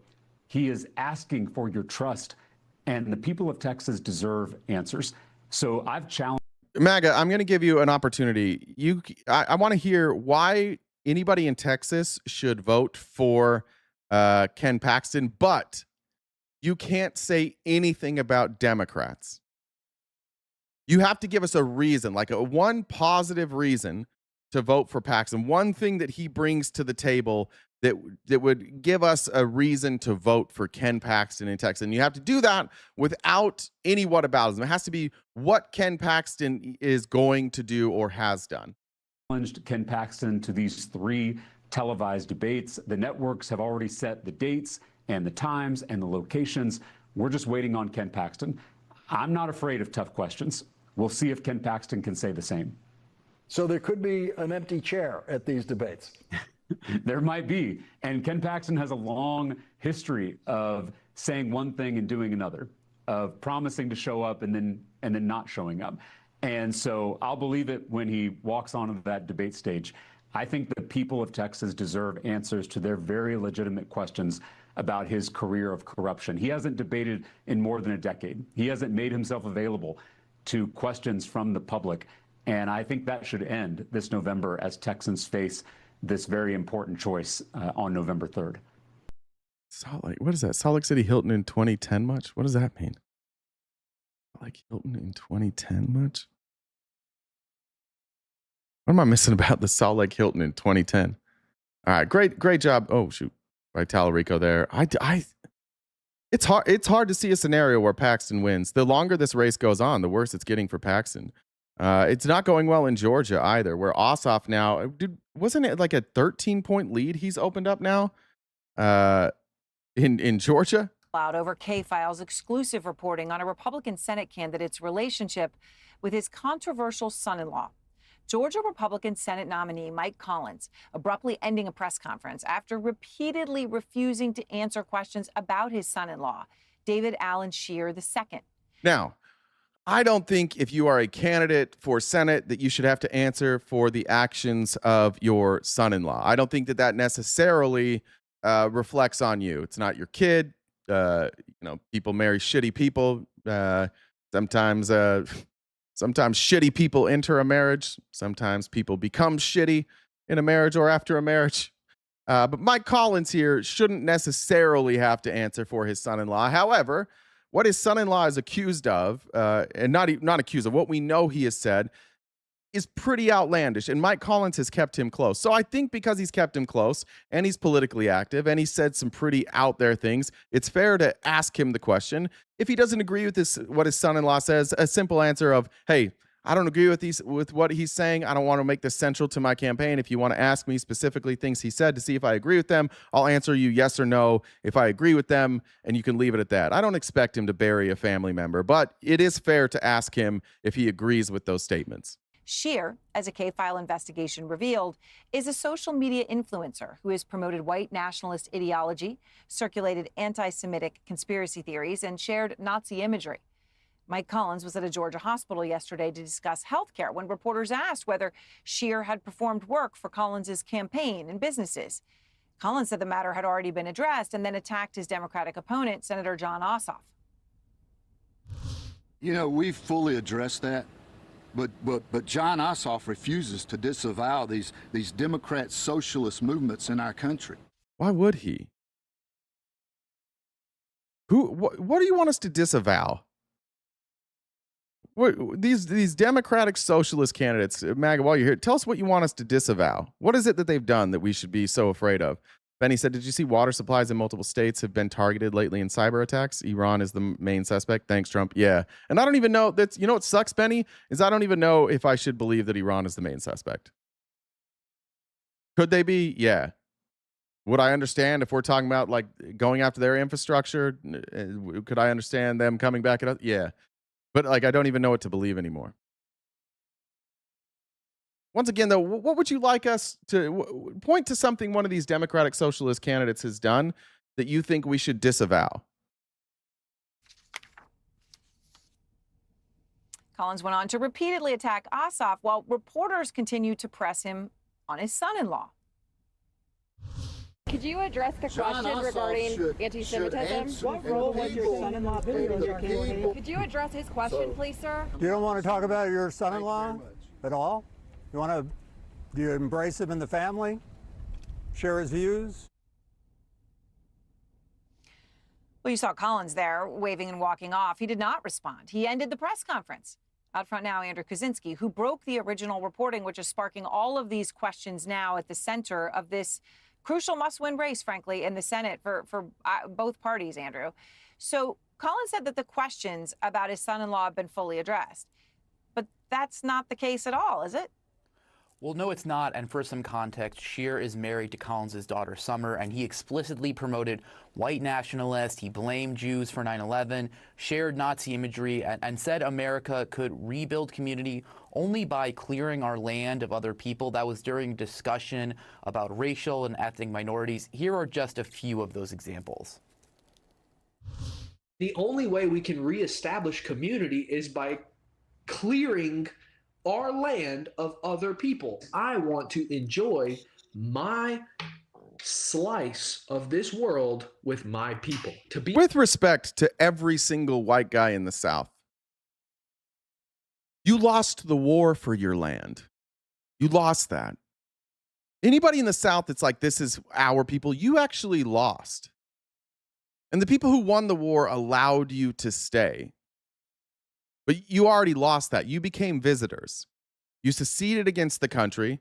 The country didn't give you that back. There's no inheritance to that land. You lost that war. You have no claim.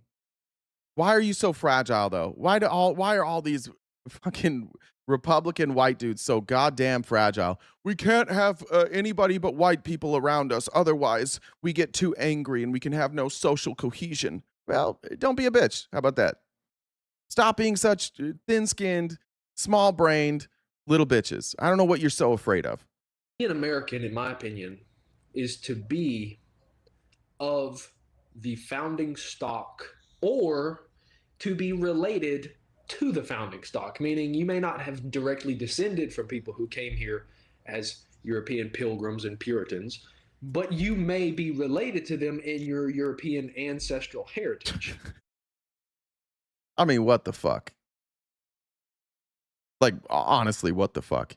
I'm just out of curiosity, is this going to include black people who were brought here, whose ancestors were brought here as slaves, and then, you know, maybe their mothers were, I'm trying to use TikTok appropriate language, were impregnated by slave owners? Would that include them if they have that heritage passed down from generation to generation? I bet they don't think that. So either you have a direct lineage here, or somebody from your country came here, and because somebody from your country came here and your ancestors are from that country, then somehow like you are American stock. It's just say it. Just say white people. Just say we only want white people here. Otherwise, this is going to get pretty fucking muddled. It's a melting pot. You can go back, check people's lineage. Go back and back and back and back. I don't think you're going to get the result you want. And then what it'll be? Then it's just going to who gets excluded next? Let's just live. Just look at other people, or just be around people who look different than you and fucking chill. Why are you so worked up about this shit? Honestly, it's 2026. How the fuck are there human beings in this country who think the biggest threat to them is that there are black and brown people or people that are Muslim How is that what you are threatened by in 2026? All religion is silly. All of it. Just ignore it. If somebody's religion bothers you, ignore it. It's fine. If they start implementing it into law, fight it. Even if it's your religion. Don't let religion infiltrate our government, and we're good. I can't believe the shit you guys are afraid of. I can't believe the shit that makes you insecure.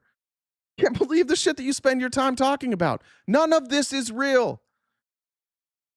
You all just get wrapped up in this so that you don't go after real problems in this country.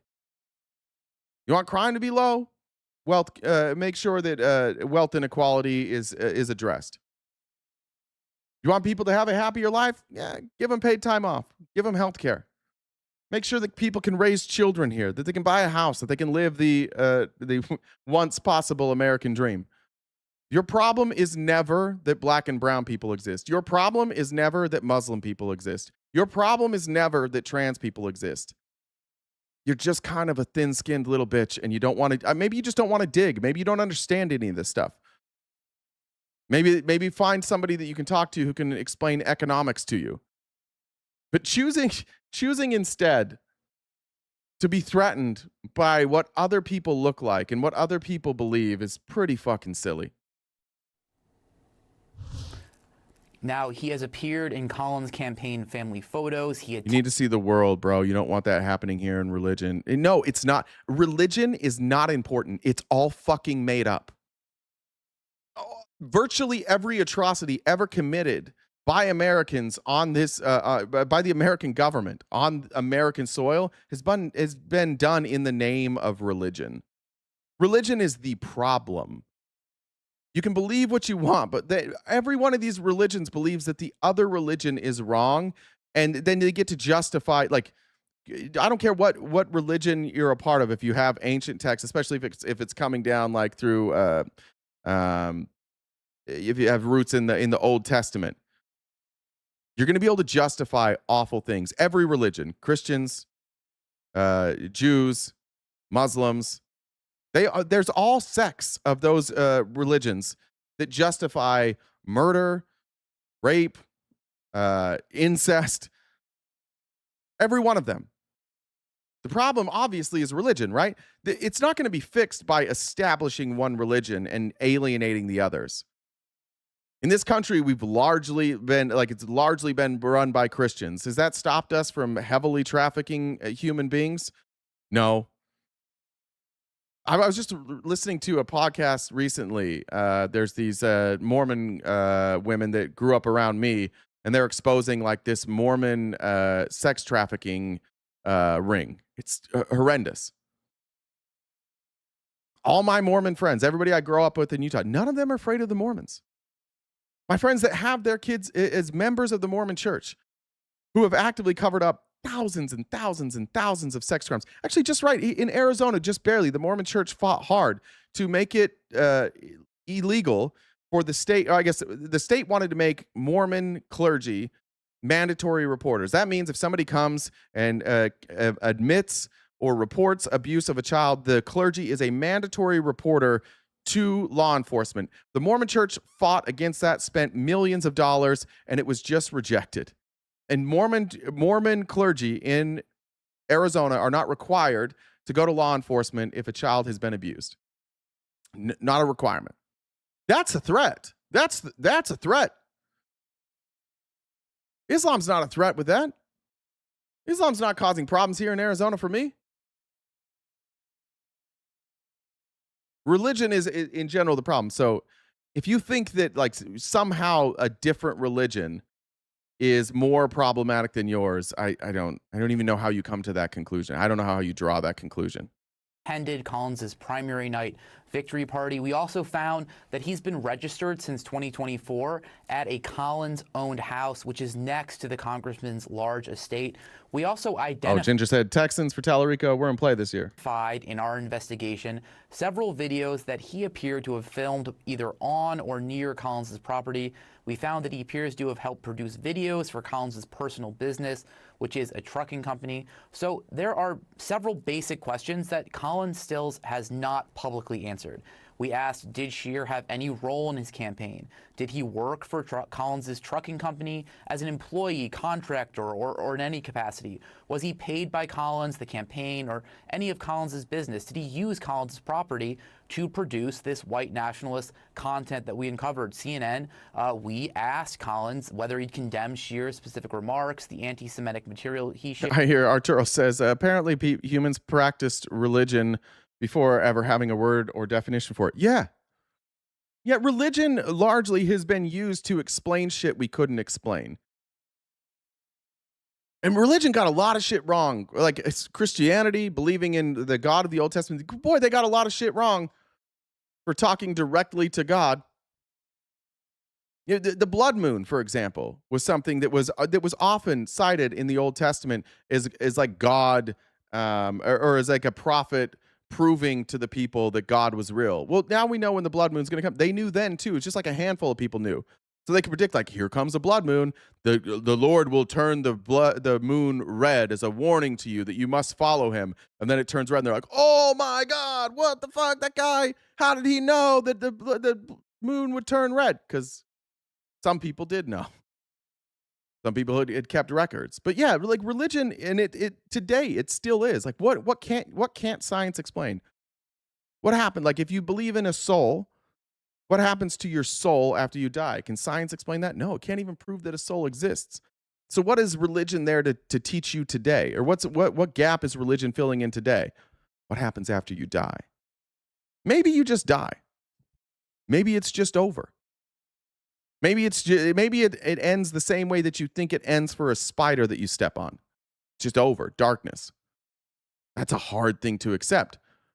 So religion gives you a different explanation of actually, this is just one world. Then you're going to go somewhere else. You're going to exist somewhere else. Oh, that's great news. But they say, in order for you to get to that place, which is totally real, and it absolutely exists. Here's some rules you need to keep, and we're gonna focus like 90% of our time on what you're doing with your genitals. It's very important that we are in control of what you're doing with your genitals. In fact, it's more important than things like loving each other, treating each other with respect, taking care of the sick, taking care of the poor. The most important thing with every religion seems to be what you're doing with your genitals. That's why I don't like religion. I don't understand the focus on sex. Sounds like a bunch of fucking creeps to me. And your money. Every religion, well, I don't know. I can't say every religion. Is there what religion doesn't focus on sex? Like your sex life? Buddhism probably. I don't know. Buddhism, though, to me is less of a religion.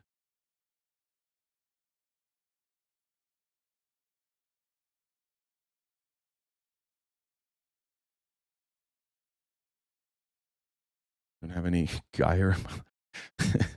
We got the religious people. What religion are you?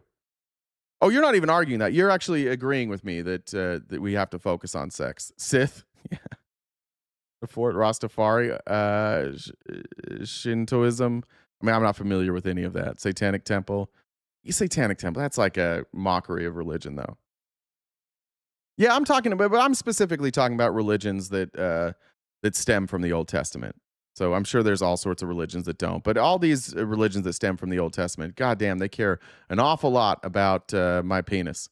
I don't know why they care so much about it. All right. And the campaign did not answer, Aaron, any of those questions when we asked. I mean, it's all really jaw-dropping, and just to hear him say what you played there is stunning. So What has Collins actually said publicly, given that, you know, when he's gotten the questions from you, he hasn't answered, and now other reporters are asking? Yeah, that's a great example, Phoenix Rise. Christopher Columbus was stranded in Jamaica. He needed supplies. Jamaicans said no, so he promised his God would eclipse the sun. He knew that the eclipse was coming. Yeah. We saw him just walk off in that press conference. Yeah, well, first off, Aaron, when we asked about Collins about our investigation 2 weeks ago, he really declined to address any of it. A spokesperson said this instead to us. They said Rep. Collins' lifelong support for Israel is unquestionable and backed by his consistent record in Congress of standing up for Israel and her people. That was the quote a spokesperson gave us. The campaign did then remove a photo of Scheer from its website. About 10 days ago, the Atlantic Journal-Constitution caught up It's pastafarianism. with Collins and asked about our reporting, and he said, quote, "Nobody speaks for me. I don't speak for anybody else." I think it's pretty clear. Donnie wants ID from people to shop at his grocery stores. What are your thoughts? I'm fine with it. Thank you.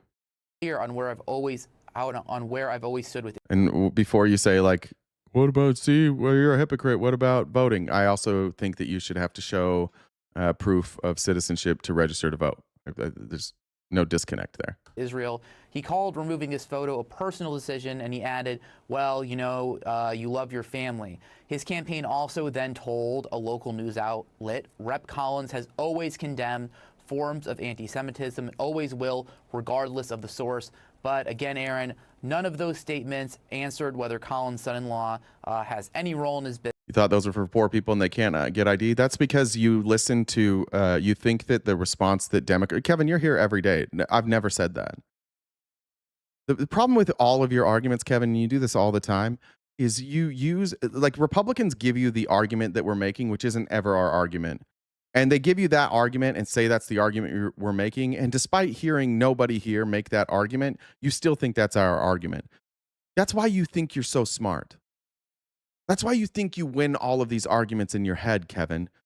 Because you're not arguing with real people. That's a straw man. Literally nobody has said that the whole argument against voter ID is that poor people can't get ID. No, nobody has said that. What they've said is that it's a poll tax, and that some people who are poor don't need that ID.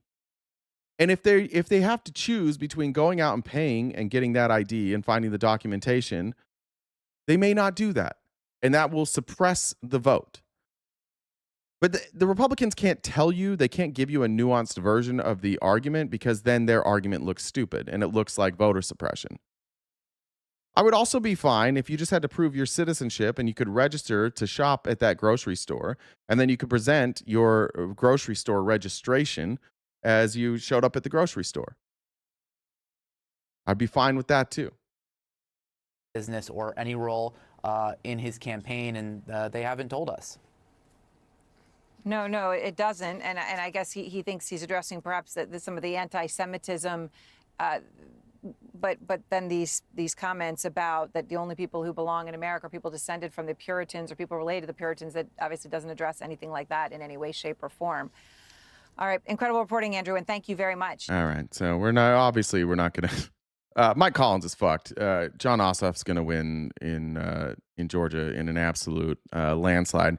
We talked about this earlier, but boy, this chat was flooded with people when Graham Plattner was accused of sexual assault and stepped down. And if you remember correctly, I said that he should step down. I didn't care that the investigations had not been completed.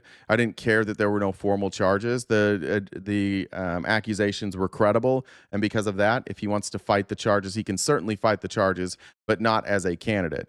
Republicans were on board with that too. Republicans were like, hey, yeah, get rid of this guy. See, the Dems, they have shitty people. We got rid of him. Max Miller is accused credibly by his wife of abuse, physical violence, holding a gun to her head, pouring hot water over her hands, I believe some sort of abuse of a child. Where's the Republican saying he's got to go? Do we have any Republicans here willing to say he's got to go, or is it all about power? Let's see what Jim Jordan has to say. I also want to ask you about something a little closer to home. There is a colleague of yours in the Ohio delegation, Max Miller, who is facing allegations of abuse from an ex-wife of the wife and his then toddler daughter. Do you think that Max Miller, who denies this abuse, should he resign from Congress in light of the accusations? Look, this is a family matter. I know Max is a good man. I was up campaigning for him. I hope he wins re-election. He's done a... How do you know he's a good man? His father-in-law, Bernie Moreno, doesn't think he's a good man. Not that I put a ton of stock in what Bernie Moreno says, but like, where's the evidence that he's a good man, Jim? Good job as a member of Congress, and we should all pray for his family. These are difficult times that they're going through. We understand that. These kind of situations always are. But Max is a good member and a colleague. These kind of situations where the people, his child is he's accused of breaking his child's collarbone, pouring hot water over his wife's hand, putting a gun to her head. And hopefully he's going to win re-election. But ultimately, in the end, that's up to the voters in his district. But yeah, we were up helping Max just a few weeks ago at a campaign event up in his district in the northern part of our state. No surprise, Jim Jordan's up there. Siding with the abusers again. It's kind of Jim Jordan's favorite type of people is the abusers. So, I mean, it's just worth noting, I mean, the allegations include that Miller scalded his ex-wife's chest and stomach when he threw hot water at her, that he held a gun to her head, that he pushed her against a wall and hit her in the Thank you, Monty Raiders. Welcome. Good to have you guys here. head, that he fractured their daughter's collarbone and bruised her shoulder. Thanks, Tim, for joining the Dollar Train. That his 2-year-old daughter reportedly told his ex-wife, quote, "Daddy, Casey, kill you." I want to play for you what you said when you were asked about Graham Plattner, who faced allegations of abuse. Let's watch what you told. I've not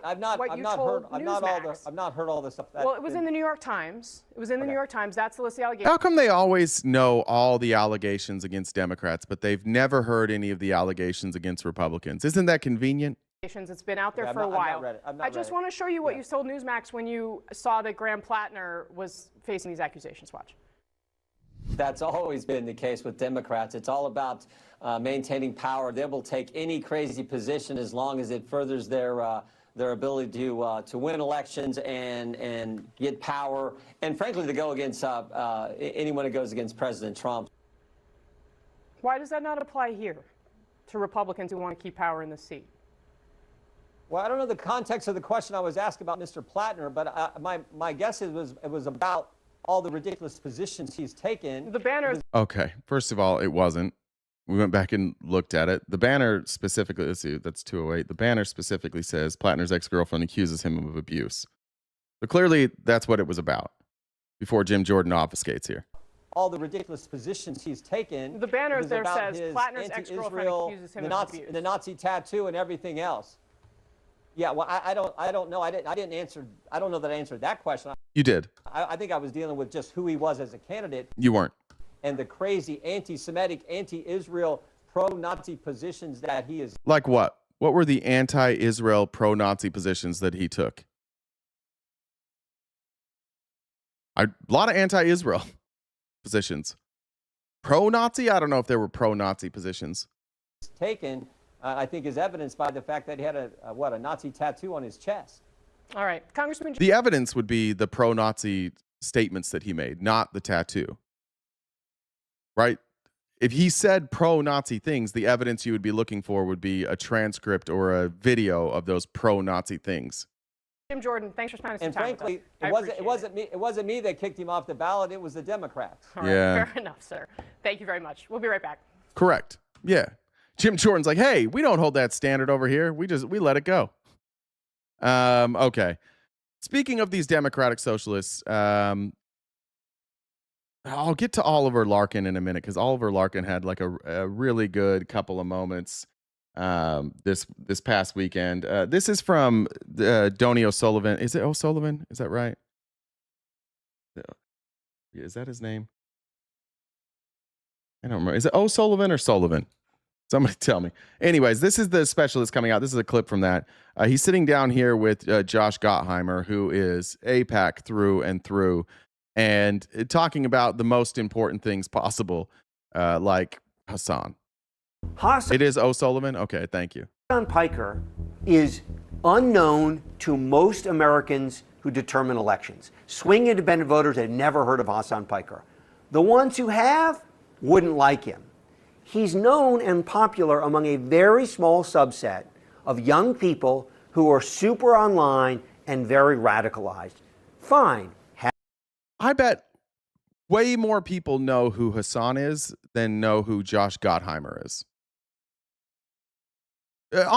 Raise your hand if you didn't know who Josh Gottheimer was before I played this video. Have at it. That's how he makes a living. You mentioned Piker isn't that famous, but you wrote a Wall Street Journal op-ed about him.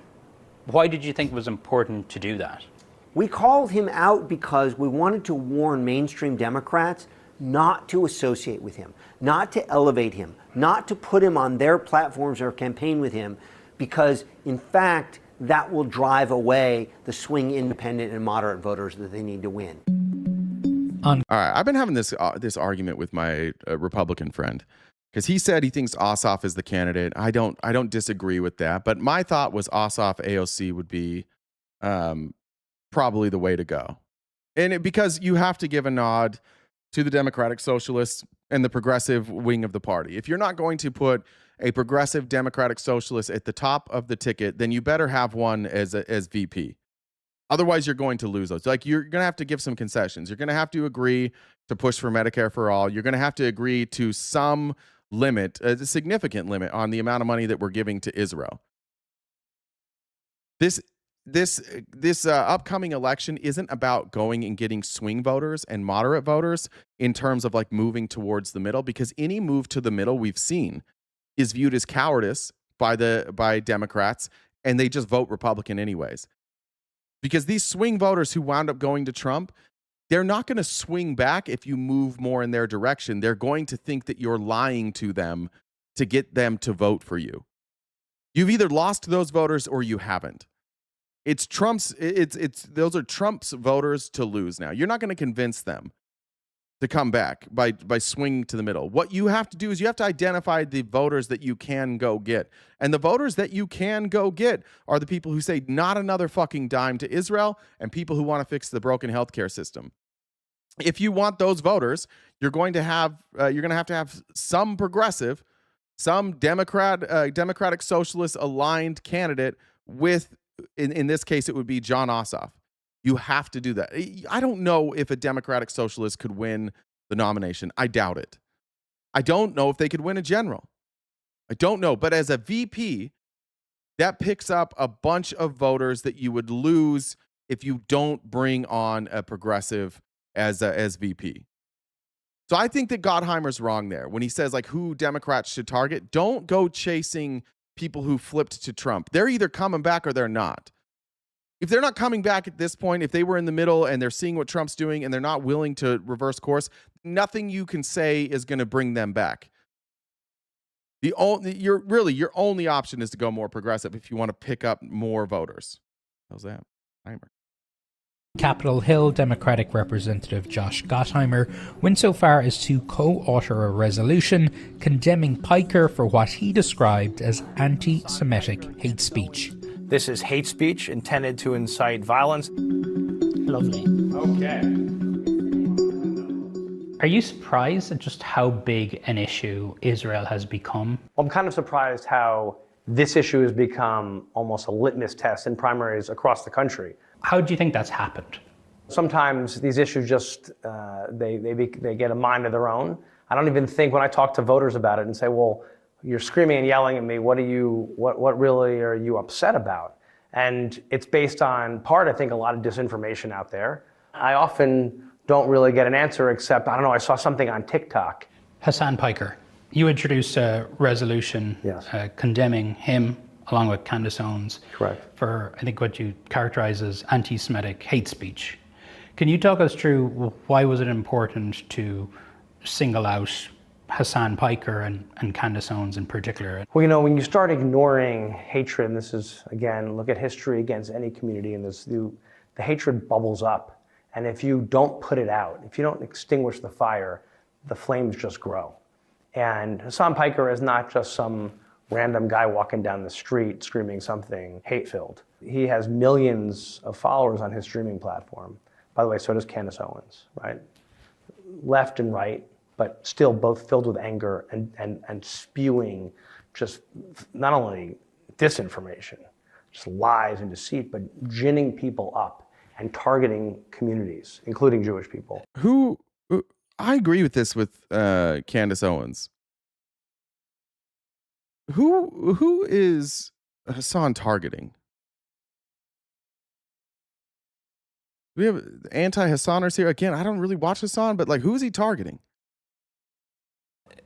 You? Okay, sorry. Hassan Piker, of the many controversial statements he has made, he has disavowed some, he has said some have been taken out of context. But I mean, ultimately, he stands by statements in terms of broad support for Hezbollah, broad support for Hamas.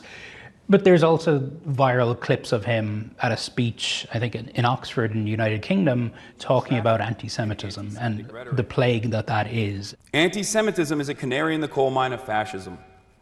It's one of the oldest bigotries that has caused those of the Jewish faith a tremendous amount of pain.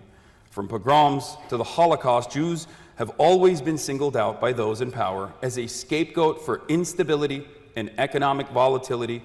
Hassan Piker's argument is that that didn't sound very anti-Semitic. Arturo, do you think hospitals will start charging more if they're getting money from the government? No. And I've explained that a million times. If you want to come up here, I can explain to you how single-payer healthcare protects you against being gouged. He is anti-Zionist and not anti-Semitic, and that they are two very different things. If that's what he believes, then he should probably practice that, because he has done a very good job of smushing the two together. All right, smushing the two together. Sure. I get called anti-Semitic every single time I criticize Benjamin Netanyahu or Israel. It just doesn't land anymore. You can hear Hassan's own words. I think maybe some of the stuff he said is true. Some of it's been taken out of context, but it's pretty clear where he stands from what I've seen. Hassan goes out of his way to say, do not conflate criticism of Israel with anti-Semitism. Yeah, he doesn't say anti-Semitic things. I think the one that everybody says is when he called I don't remember who he's even referring to, but he said he called people pig dogs. I don't know the entire backstory there, but I think that's the one that people point to most often.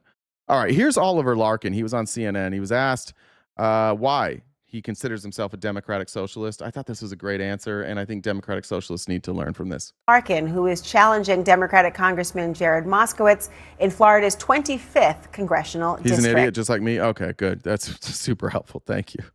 Oliver, thank you for joining. You identify. Sorry, before we get this, Jen needed me to remind you, we do have a daily gift goal that we need to hit each day so that we can pay our bills. And obviously, you guys know my situation. Court fees are racking up, and I've missed a bunch of shows. So if you can help us knock out our gift goal, that would be greatly appreciated. Venmo, Cash App, and PayPal are our preferred ways, as well as Super Chats.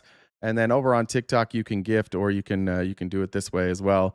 I want to just shout out real quick. Holy smokes. Let me pop through a million. La Ra Lee, Johnny D, Eve, I'm Just Jen, and Steel Magnolia for being the top gifters so far over on TikTok. As a Democratic socialist. Why? Democratic socialism, for me, gave me the language to describe my political philosophy, where the United States has a Citizens United decision that allows for unfettered corporate spending in our elections. I believe in bold, universal programs that the Democratic Party, in its rosiest history, has embraced. And I think that we need to be fighting for policies like Medicare for all, universal child care, paid family and medical leave, raising the minimum wage to a living wage. And too often we see the corporate wing of the Democratic Party tell us that we can't afford these things, or we need to compromise on them, or we need to means test them. But I believe that bold universal programs are what not only Democratic socialists, but the vast majority of Americans want to see reflected in our government's priorities. What is your reaction to the criticism that some establishment Democrats feel that you are not hijacking the message, but you are a thorn in the side who they believe could actually win the elections? What is your reaction to this criticism of Democratic socialists?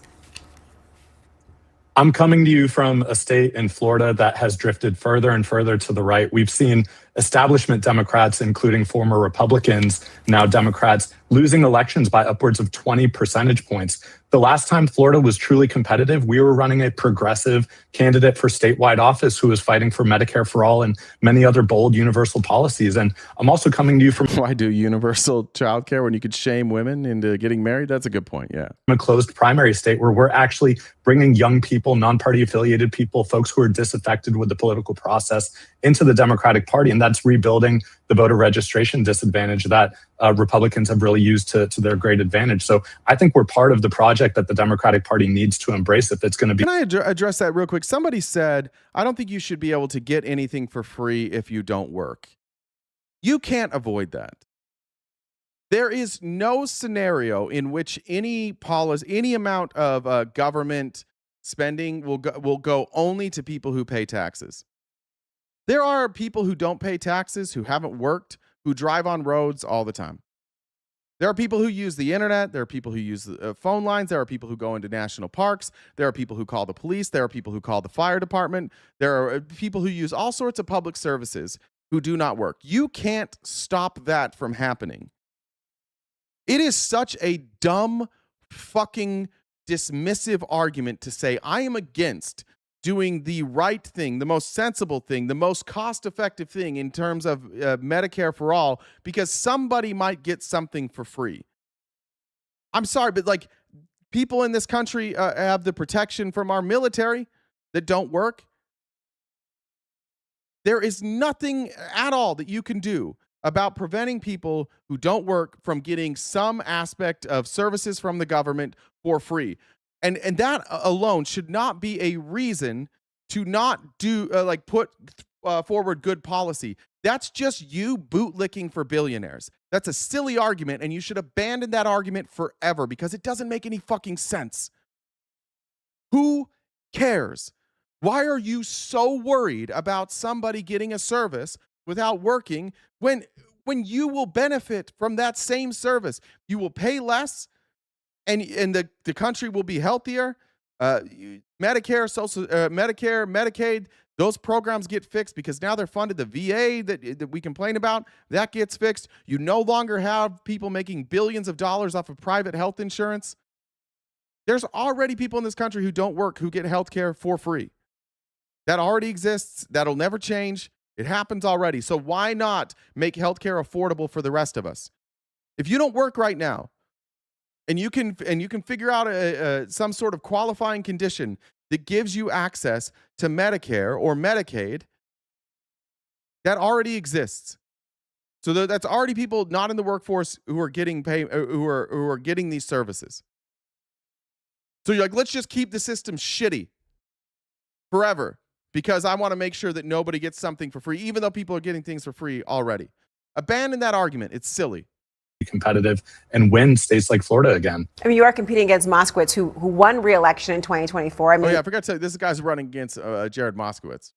A tough race. Despite Trump winning his district by 9 points. So I'll be curious to see what happens in your race. But the DSA platform, Oliver, it was just approved. It contains phrases that Democrats have been trying to steer away from. Phrases like abolish ICE or abolish the police, even abolishing the Senate. And some Democrats, like Van Jones, they want nothing to do with that. Listen. I've been waiting my whole life to see a youth movement do what it's doing, but it's being hijacked by people who are putting in nutty. It's being hijacked by the youth. This youth movement that you've waited for your whole life, Van, is being hijacked by them because they're in a different situation than you were in, Van. They live in a different reality than when you came up. So they're going to sound different than you sounded when you were their age. Times change. Things are different now. Not a lot of upward mobility. Plus, we have all these case studies all over the world. We can look all across the world and we can see all these countries who have chosen to do single-payer health care and worker protections and guaranteed maternity leave and guaranteed paid leave and a living wage. And we see how they're doing. They're doing very well. A lot of times people point to those countries and they're like, they're in debt. No shit. So are we. And we don't have that. And we're way more in debt. Like our debt to income is a problem in this country. They always do this. You're like, oh, look at Spain. Look at Scandinavia. They have to cut back on some services. Yeah, I guess. Yeah, sometimes the numbers don't work out. We already do that, though, in this country. We already don't have numbers working out, and we don't have single-payer health care. So why don't we cut back on some of that other shit and pay for single-payer health care? The idea of supporting terrorists, nutty ideas saying that we don't need cops in prison. Nobody supports terrorists. Nobody says we can't have cops in prison. Can't deport anybody even if they rape somebody. Nobody says we can't deport people even if they rape somebody. Obviously, you need not be in line with every point that was raised in that platform, but do you share the viewpoints of the platform that has been conveyed? And what do you say to that criticism from Van and others? We need massive democratic reforms in this country, and I do believe that we need to abolish ICE. This is an agency. Jess said, MAGA just wants to harm people. That's it. It's so hard for me to say that, right? Like I think people are genuinely good. I think people genuinely want to do the right thing. And I think politics makes people say abhorrent things and think unclearly. I want to believe that MAGA doesn't want to hurt people, but there's something there. And I think it's really just a matter of like a team sport and a messaging thing. They don't have an argument against single payer, so they admit that it's going to hurt people and they pretend that they don't care. And they probably don't care until it affects them. But that's why we get that impression from them, because they don't have a counter to this. What Republican is running on some plan to fix healthcare? There is none. Where's the Trump healthcare plan? How much longer do we have to wait for this Trump healthcare plan? That I'm older than it. We had immigration enforcement in this country prior to 2003. We don't need a militarized police force. And I think the American people and the vast majority of the viewers will agree that government as it exists 2 weeks? Okay, my bad. Today is fundamentally broken. It is not representative enough. It is overtaken by corporate influence in our politics. And we need broad structural reforms. There is a system that allowed for Donald Trump to be elected that includes the Electoral College, that we've seen 2 elections within our lifetimes, George W. Bush in 2000 and Donald Trump in 2016, where the popular vote loser gets elected to the presidency. I mean, if we are going to really reform our democracy and make it truly a democracy, then we need to take these broad structural reforms. So with respect to Van Jones, who I've followed for many years, this is a difference of opinion, and I don't see this as being a hijacking. This is the future of the Democratic Party. Young people overwhelmingly identify with democratic socialism, and I think that's what our campaign is embodying. And if people want to... I appreciate you calling me a lying soy. Am I not satisfied with Obamacare? No, I don't think Obamacare is a good program. I think it was a Band-Aid. And I had hoped at the time that it wouldn't be pushed because I worked for Mitt Romney at that time. But yeah, no, I'm not satisfied with Obamacare because Obamacare is just private health insurance that's funded by the government. It doesn't work. It's slightly better than not having Obamacare. That's about it. Like, it helps some people get care that couldn't get care before, and I'm glad that it helps those people, but it's a Band-Aid. It's not a real solution, and it's unsustainable because of the price of health insurance. So no, I'm not happy with that. I want something different. Support that. They can visit our website, Again, what are you guys offering? What are you Republicans offering to get rid of the mandate? Have prices, since Trump has cut provisions from Obamacare, have prices gone up or down? Up at a faster rate. This is where, like, it's just MAGA brain. As long as something Obama did gets undone, you think it's good. How's your insurance premiums? Are those coming down now? No, they're not. They're skyrocketing. What happened to your deductible since 2009? Has it gone up? Has it gone down? I bet it's up. What happened after Trump pulled the individual mandate? Did it go up or down? I bet it went up. I mean, you can nitpick at Obamacare, you can nitpick at everything, but you don't have a plan. Obamacare is better than what we have right now. If we reversed Trump's orders and we brought back the individual mandate and we just reinstalled Obamacare as is, it would be better than what we have right now, and that's not what I want. But the question I would ask you is, why is it, do you think, that not a single country, I'll ask every Republican, why have 0 other countries copied what we do? How come none of them have gone to single payer and then be like, you know what? Let's do what the United States is doing. If it's so good and we're so smart, and single payer is so bad, then why is every country doing single payer? Why?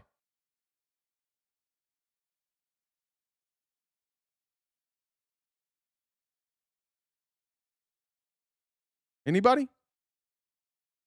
Why do they all come here for treatment? They don't. That's a lie. That's just a thing that dipshits tell you and you never fact checked. And then you just repeated. However, we're talking about health insurance, not health care. Health insurance doesn't provide you the care. So do we have innovative people in this country? Do we have innovative medicine in this country? Yep, we do. Do people sometimes come here because we have more access to capital and innovation and we have treatments that don't exist in other countries? Yep. Does that have a single thing to do with health insurance? No, nothing. Because those people would come here without health insurance, right? So obviously it has nothing to do with health insurance. That's just another talking point that you blindly repeat for no reason. All of that will still be true. Our innovation will still stay the same. We will still have a massive economy. We will still have scientists and doctors working on new technologies and new treatments and new cures. None of that changes because health insurance isn't what funds that. That's not where they get their money. Health insurance just pays for the treatment. It's a silly, silly, silly goose argument that you're making right now. However, I personally go to Mexico for my healthcare for two reasons. One, it's cheaper, but honest to God, like I have had nothing but problems with American dentists. I have had nothing but great experiences with dentists in Mexico. My uncle was my dentist, so I have a filling here and a filling here and one here from when I was a kid. And those, I'm a little older now. Those fillings are kind of disintegrating. They've fallen apart. On this side of my mouth, I had a filling break out and then the tooth broke. So I had to go and get a root canal and a crown put in on this side. It cost me somewhere between like $5,000 and $7,000. I don't remember exactly what it was all in because I had to get, they tried to fix it, didn't work. Then they had to get a crown. Then the crown was a problem. They had to get a different thing. It was a nightmare. Like $7,000. Most painful experience I've had. From cutting out the old tooth to putting in the crown, it was incredibly painful. None of the numbing solutions worked at all. So I take, and by the way, it still hurts. It doesn't fit right. The bite is all fucked up. Then I had the same thing happen on this side of my mouth. I happened to be in Mexico or be going to Mexico. My mom was like, "Hey, go see my dentist down there." Went down there, saw the dentist. They prepared it, the cavity, and then they sent me to a different dentist to do the cap. Literally zero pain. I watched the surgery on a screen right in front of my face. The doctor was great. The dentist, like, yeah, doctor. Didn't have pain. Didn't have pain the next day. Cost me like $600 or $700. Substantially better. Technology was better. Pain better. And if I had lived in Mexico at the time, I don't remember exactly the timeline. I probably would have had that for free. Just because I would have already paid my taxes. Better. There's a lot of things that are better in other countries. But once again, I just want to ask you, and nobody gave me an answer, why in the world would nobody copy our system? If our system is better, why is nobody copying it? oliverforcongress.com. You mentioned abolish ICE. What about abolishing the police or abolishing prisons or the idea of abolishing the Senate? Are there parts of the DSA platform you disagree with? I'm coming to you from a district that holds the corporate headquarters of the GEO Group, the private prison corporation that has received so much of the $170+ billion in funding, because when the One Big Beautiful Bill last year and the pro-ICE legislation was passed, that money does not just go to federal agencies. It goes to the private prison contractors like GEO Group and like CoreCivic. And I don't believe that we should live in... It's so cool that we pay private contractors to house inmates, or in this case, people who have been detained by Border Patrol or ICE, DHS. Jeremy said, towards those court fees, hope it all goes your way. Yeah, man, I I hope nothing goes my way. I hope that the people who I'm going to court against just figure it the fuck out, and that I don't have to take action. But thank you. Teresa said Antifa deuce.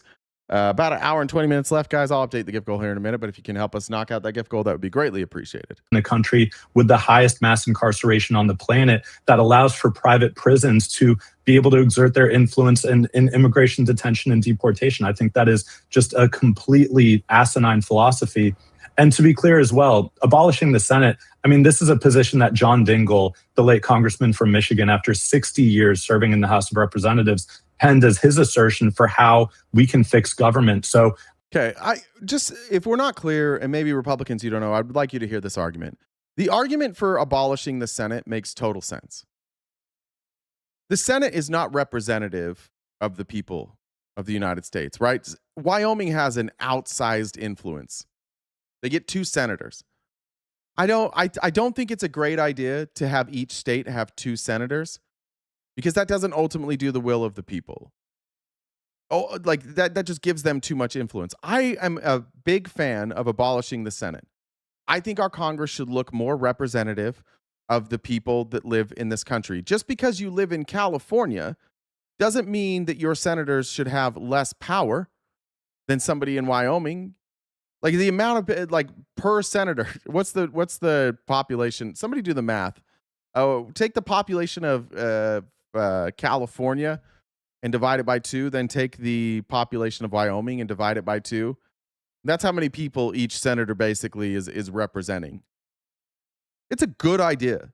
It is a democratic idea. And the only people that this hurts is Republicans, which is why they want to hold on to it. And they keep talking about it like it's some crazy idea. That's not a crazy idea. Why do we need the Senate? That's what I'm saying. The Senate is not population-based, right? There's 2 senators from every state. Regardless of how many people live in your state, the Senate, each state has 2 senators. So it's not based on population or representation. 42 million in California. Okay, so each senator represents 21 million people. How many people live in the state of Wyoming? Do we have Wyoming? Okay, I got 42 million in California and 20 million in California. I don't know how many it is. There's 590. There's got to be more than 590,000 people in Wyoming. Is that real? I mean, I've driven through Wyoming. There's not a lot of people there, but under 600K. Okay, so yeah. How many live in California? Jen? Getting some crazy numbers here. 39 million? Good Lord, we got a lot. Okay, let's call it 40 million. So 20 million each versus in California or in Wyoming, each senator represents 300,000 people. It's not a crazy idea. I'm willing to work with the system as it exists today. That's why I'm pragmatically running for office to be one of 435 representatives and work with allies in the Senate. And I hope in the state of Florida that we can elect a bold senator like Angie Nixon, who's going to fight for progressive values. So I'm willing to work with the system as it is, but I do agree that the Democratic Socialists at large need to see these broad changes made to our government to really reflect our 21st century democracy that we aspire to. Thank you, Stacey. Oliver Larkin. All right, good job there. And then I just want to play this clip from Fox because it's a whataboutism and he doesn't answer the question. But it is a fair question to ask anybody on Fox News. This is what's frustrating about being on the left is that we do have standards. We do hold people accountable, and the right doesn't do it. So, but then the right always just ignores the fact that they don't do any of this, and then they'll hammer the left over the head with any sort of accusation. What is the number that is fine with you? Is there a? By the way, sorry, they're talking about people who have been harmed by undocumented people in this country. Benchmark, is it fine? How many children can be raped and it's fine if you're in relation to the immigration community? If we're going to talk about children being raped, then we need to hold this pedophile president, Donald Trump, accountable and all those that have been implicated by the Epstein files that the Department of Justice is still not leaking. They've sent AIPAC after Thomas Massey for having the temerity to hold accountable the pedophiles that are in control of our government. Thank you. We appreciate your time very much. What I just like this part. That is fine with you? Is there a fine children and it's fine in relation to the immigration community?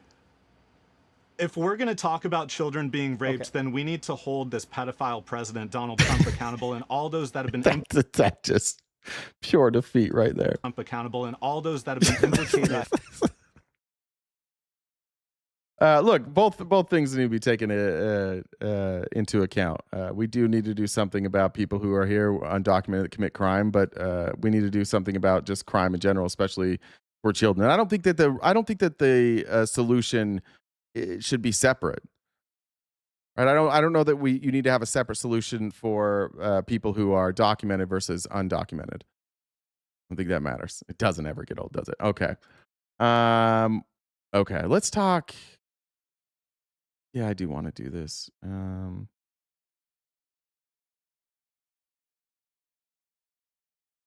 Yeah, we'll do this. I want to talk a little bit. We talked about the Fauci hearings. Those were horrendous. It was tough to watch. But this came out later. I think we asked, like, how did they get this diary in the first place? RFK now is going to tell us how they wound up getting this diary and what this diary actually is. So he was keeping a diary for the book that he intended to write about his life. And at the end of his term, just before he was leaving, he emailed the entire diary to himself.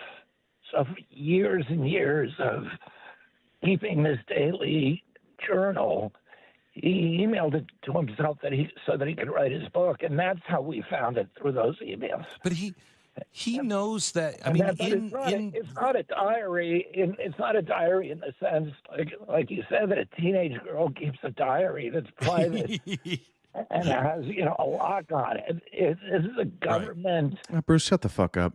I was every single time somebody on the left. Tell me one person on the left I haven't held accountable. Go ahead, give me a name. We always do that. Stop. You're projecting now. Just because you won't hold people accountable. This stream, I'm not speaking for the left in general, but this stream, we hold people accountable when they do something wrong. Computer, a government laptop, on government time, keeping this account of what his official duties are, and then making private observations about them. This. So he was keeping a diary for. All right. Walter says, happy Monday. So they found the email because it's government record. They found that he had emailed this diary to him. RFK, I'm assuming, reached out to Rand Paul, said this exists. Somebody tipped off Rand Paul. Rand Paul requested the diary, and then they released the diary. I'll ask this too, because here's what I'm waiting for from a single Republican, and you can point me to a video if you'd like to. What crime did Dr. Fauci commit?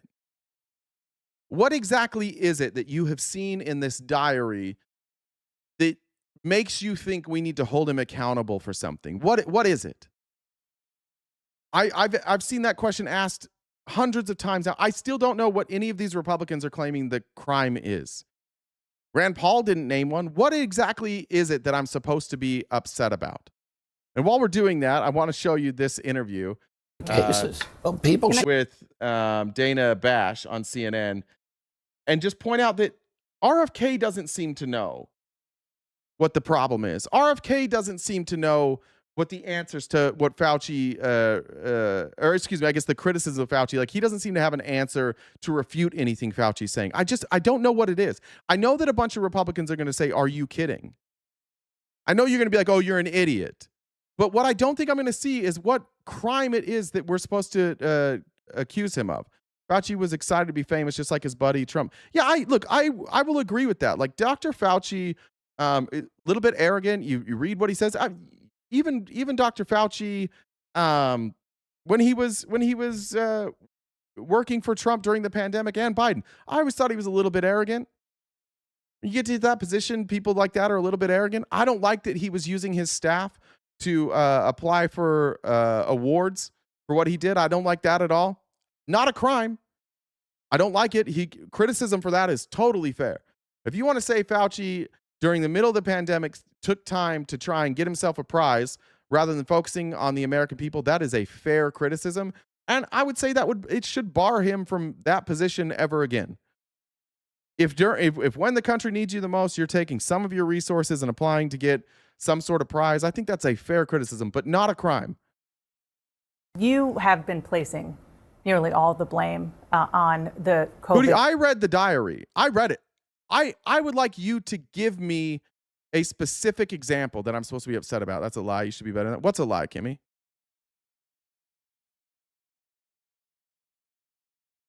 What's a lie? The pandemic and the way that the U.S. responded to it. I heard he had his staff destroy documents. No, they just talked about burn bags. No evidence that he did anything. With Dr. Fauci.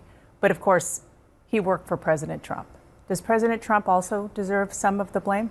Didn't Obama make gain of function illegal and then Fauci went and changed the meaning of it? No. Nope. That didn't happen. You don't think what I said about Fauci is that sometimes he was arrogant and that he used his staff to apply for a prize. That happened. Like that, I don't know, Kimmy, which part of that was a lie. I mean, if you don't think he was arrogant, that's an opinion, right? I have an opinion that he was arrogant at times.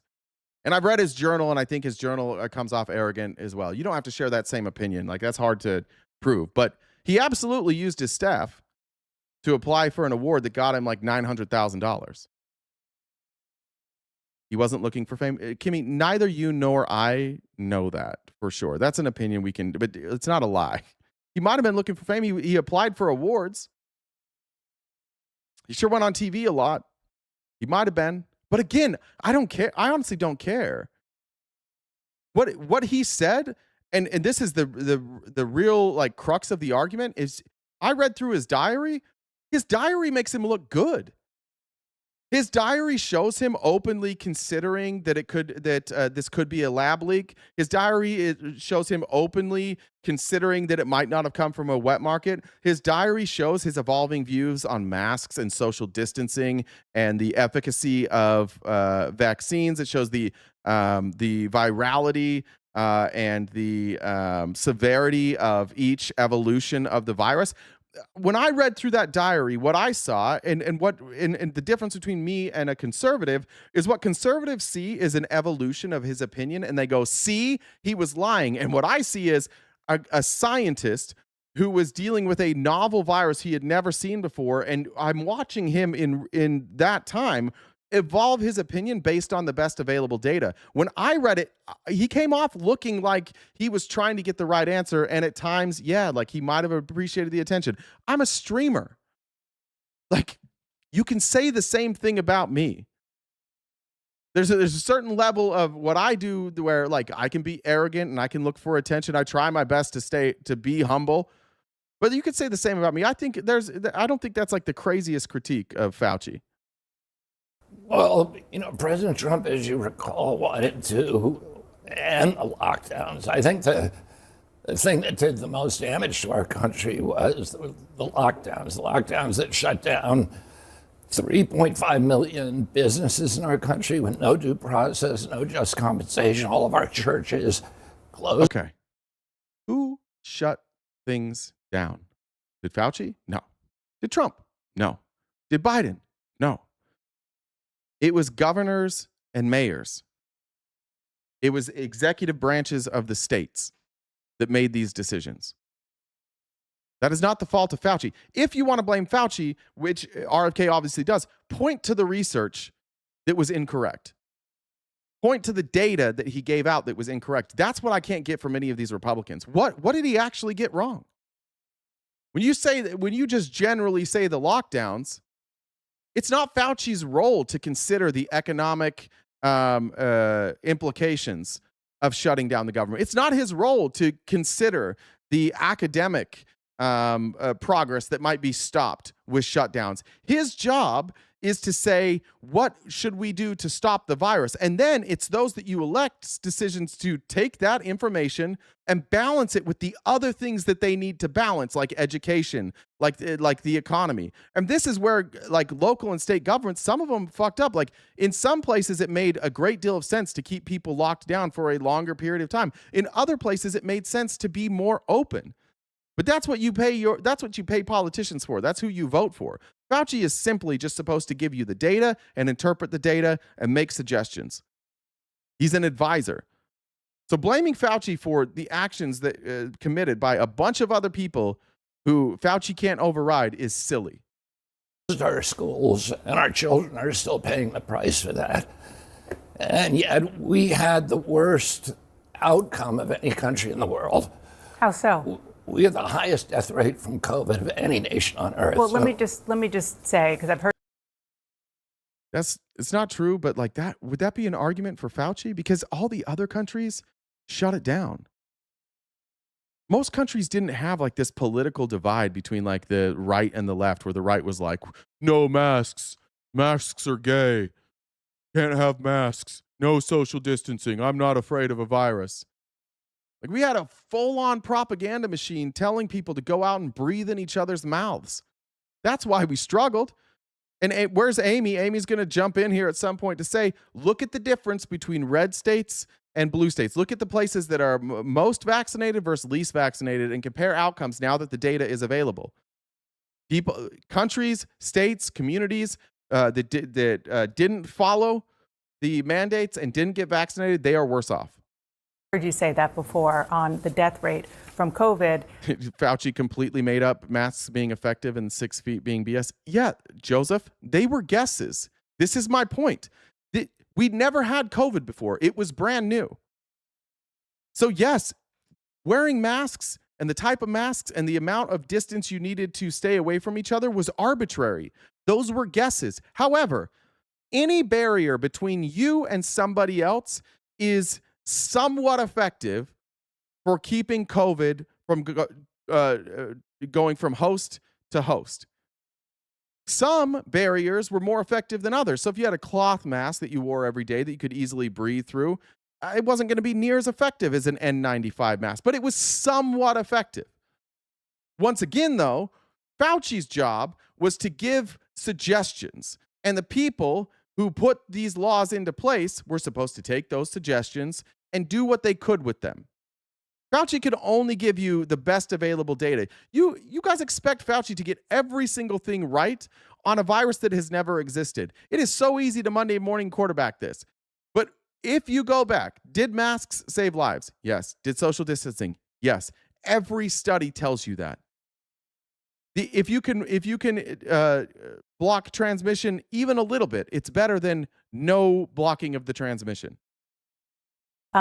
That's not accurate because public health experts. Okay, tell me the lie, Zach. Tell me Fauci's lie then. Say that there is a combination of factors that went into that: higher rates of chronic illnesses, which I know you would agree with, gaps to our healthcare system, and misinformation about vaccines. You just said what I said was inaccurate. What I said was accurate.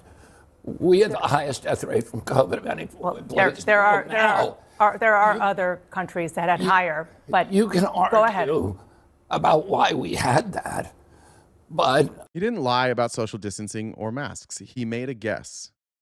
He guessed that if you kept people 6 feet apart and wore masks, that it would slow down the rate of transmission, and it did. It did do that. It's not a lie. Can you cite in the journal? Somebody quote from the journal then, quote what you're citing here. When you say masks are not effective in blocking transmission, cite your source, please. You all keep saying this, like, masks don't work. Cite a source. I'll look it up. We'll pull it up on air. Maybe I'm wrong. Maybe masks don't work at all. Cite your source, please. Nobody can tell you. I mean, we have, as you say, we have the highest chronic disease burden in the world.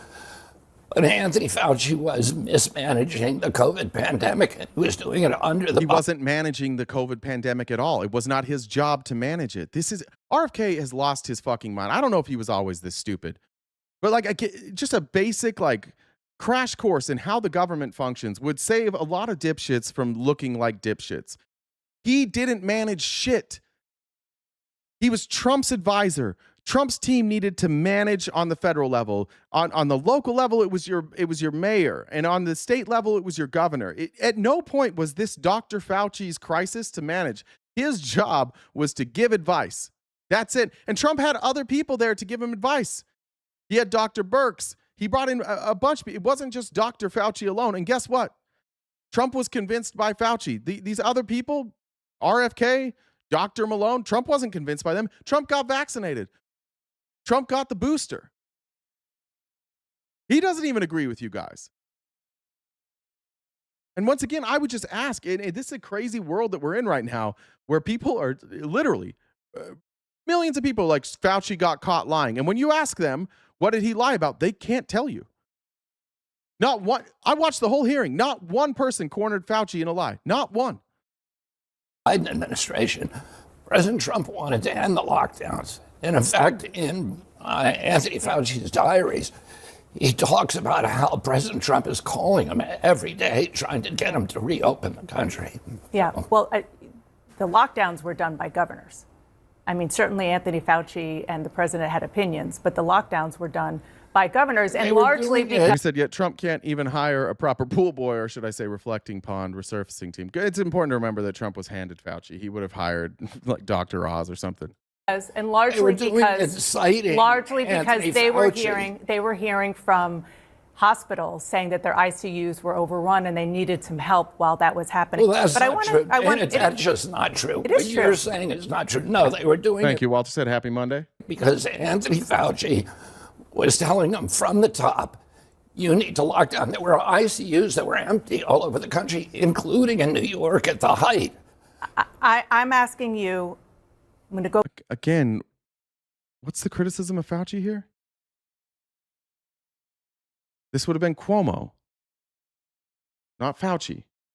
Why is Fauci getting the blame for what Cuomo did? B87 said polio would have loved these morons. Measles loves them right now. Back to what I asked you at the beginning, which is President Trump. And he was the guy in charge. And you tweeted back in 2024 that he let bureaucrats like Anthony Fauci shut down the entire country. Again, the president was in charge. The president was trying to reopen the country when he left. The country was kept closed. Why couldn't he? Was Fauci overriding the president? Or was it perhaps that different states have different regulations, and any of these lockdowns that any of you dealt with were based on your local leaders and the governor? This is incoherent. Trump was trying to reopen it. Well, why couldn't he? Because the governors. So whose fault is that? Obviously Fauci's, right? Obviously the guy who literally has no power. For another year, almost a year and a half after that. Let's talk about how to prevent the next pandemic, because there's a lot of litigating and relitigating that I don't think is really helpful to do with regard to COVID. And the question is about so-called gain of function, which for people who aren't. I like that. Thank you, 897. See, I want to show you how, what your arguments aren't arguments. And I'm going to keep highlighting Republican arguments. And the reason I'm doing this, I know it's annoying, but to show that there isn't one. It's funny to listen to this guy defend Fauci as Fauci stood up there and pled the fifth, all while Democrats gave him a pardon using the auto pen. That doesn't prove anything. What does that prove? Can one of you address the merits here? I was on the record. If you've watched this show, and I think you're new, ask the chat if I was happy with that pardon. I criticized that pardon. I don't like blanket pardons. I don't like pardons in general. I don't think the president should get pardoning power. I have criticized Joe Biden for pardoning Fauci. I've criticized him for pardoning Hunter Biden. But Fauci would have done the same thing with or without the pardon. He was going to sit up there and plead the fifth because it looks like it's a witch hunt. The country should never have been shut down. It wasn't. The country was never shut down. Some people, governors decided to shut things down unilaterally. See how there's not an argument anywhere to be found? It is a mass psychosis right now with Fauci. And I talk to my good friends about this all the time, and I think they're starting to see through it. I told them the other day, I was like, just before you ask me about a claim, Google it. Use AI, whatever you got to do. Just Google the claim. I'll give you guys this right now. Did masks prevent people from dying? Google that. And then go find studies that showed the efficacy of masks. And what you will find out is that they were not perfect. In many cases, their efficacy was overstated, sometimes significantly overstated, but they did act as a barrier. Should we have been more prepared? Yeah. Trump killed the team that was supposed to prepare us for COVID because he just couldn't stand the thought of having anybody from Obama's team working with him. Same he just did with Joe Biden. That's why we have record high numbers of measles right now. Entirely clear about it. It is a highly risky research process that includes manipulating a virus to study how it behaves as it evolves. Now, what scientists say— What study did you look at, Zach? You said I did Google it. That's how I know you're lying. What study did you look at? Is that although it's controversial, it's necessary to prepare for the next pandemic, to get ahead of it, to figure out what these viruses can do. You want to end this gain-of-function research. Some scientists say, isn't it better just to put better guardrails around it? People have been trying to put guardrails around it for generations. And let's talk about this real quick. A large randomized trial in Bangladesh found that a program increasing community mask use reduced symptomatic COVID-19 infections by about 9% overall. The reduction was larger among adults, and surgical masks performed better than cloth masks. This was results from an EGC affiliate, Mushfiq Mobarak and co-authors' recent paper clearly demonstrates that mask usage reduces COVID-19. That's according to Yale. A U.S. study comparing counties near state borders found that statewide mask mandates were associated with fewer cases, hospital admissions, and deaths. Its model estimated that mandates saved approximately 87,000 lives through December 2020, though that number is an estimate, not a directly counted total, which would be impossible. And the study measured mandates rather than individual mask use. This was from PMC on the NIH website. Reviews of evidence generally conclude that masks reduced transmission when worn correctly and consistently, especially well-fitting respirators such as N95s or equivalent masks. While masks were not, according to the Mayo Clinic, said masks are not 100% effective, and loose cloth masks was not equivalent to a well-fitted N95. Masks primarily helped by reducing infectious particles emitted by an infected person, while high-quality, well-fitting respirators also offered meaningful protection to the wearer. Fit mattered because air could leak around the nose and cheeks rather than pass through the filter. NIH said the evidence is less definitive when asking whether mask mandates alone cause a specific number of deaths to be prevented, because mandates don't equate necessarily to who was wearing the masks. Now, find me one source that says that wearing masks didn't benefit. Doesn't work, and clearly COVID-19 pandemic and many other global pandemics that we have come from gain-of-function research. The RSV epidemic that we have, that is the biggest killer of kids in this country today, came from these kind of experiments. The Lyme disease almost certainly came from this kind of research. I looked this up this morning. There's no evidence that Lyme disease came from gain-of-function research. So, and the scientists who you say are experts. I think it was Lyme disease. Actually, let me take that back, because I actually think I looked up. It might have been, it may have been measles. Let me double check what it was. Let me scroll back through here.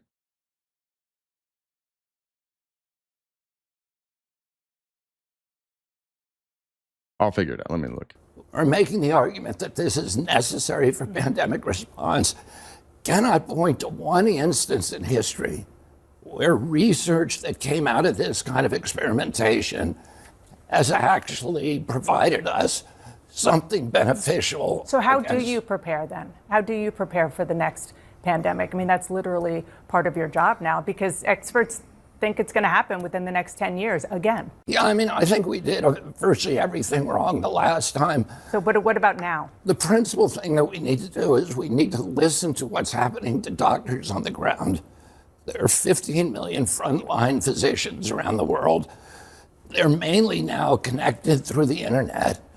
We can tell on the front lines what's working and what's not. If we had listened to those doctors during the COVID pandemic, we would have saved potentially millions of lives. Okay, I looked up RSV because he had mentioned RSV, and there's no evidence that RSV was created due to gain-of-function research. It was first discovered in 1956, and it was a naturally occurring virus. Therapeutics out there that were working, There were doctors that were having no deaths from COVID and treating, in some cases, thousands of patients. And we weren't listening to them. Instead, we were doing the opposite. We were shutting them down. And then Dana, I want to be clear what we're talking about here. What RFK is saying is that despite the fact that all the evidence shows that being vaccinated was your best protection against COVID-19, that what we should learn from this is that we should listen to people who are talking about alternative therapeutics. The alternative therapeutics are things like ivermectin and hydroxychloroquine, which and erythromycin, which we covered on Friday. There have been extensive studies on the efficacy of these specific treatments for COVID, and all of them actually are a net negative. None of them benefit you in recovery from COVID, but all of them have side effects. And in Peru, where they used this, I can go back to the Peru numbers. Let me go up real quick. Where was Peru? One more second. Let me just scroll up.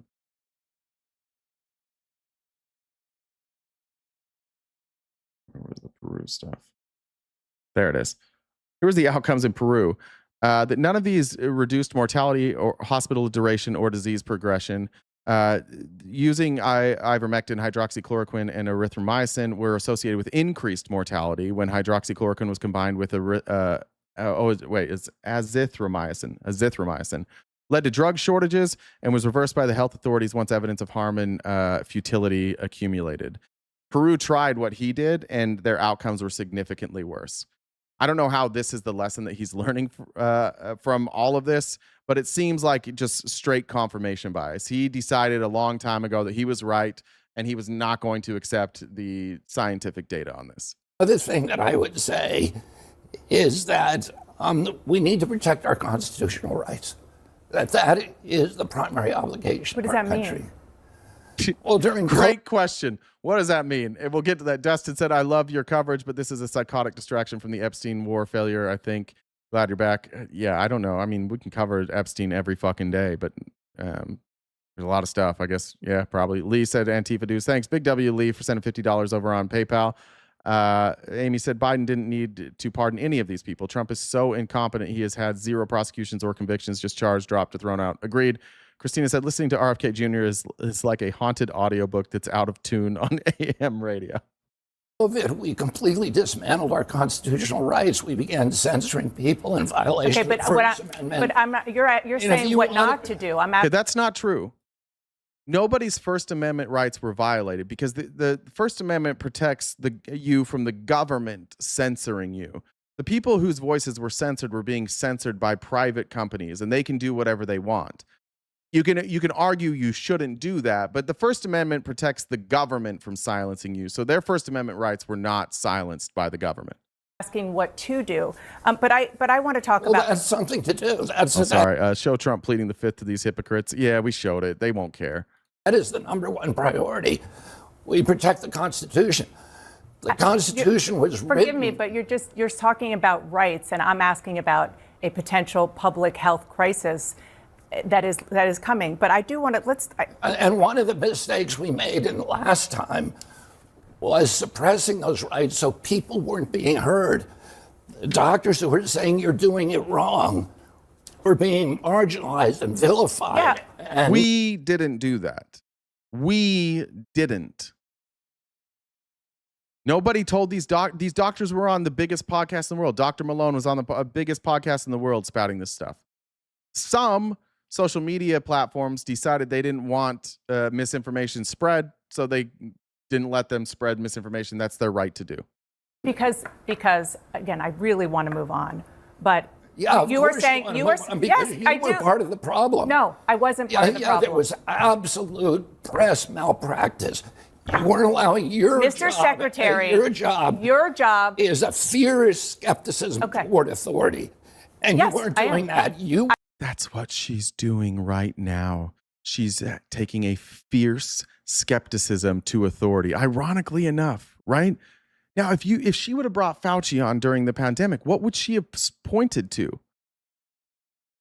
You notice that what RFK can't do is what the same thing that nobody in this chat can do, the same thing that not a single Republican did in that hearing, is point to specifically what Fauci did. Everything he's accused Fauci of doing so far has been stuff that governors did.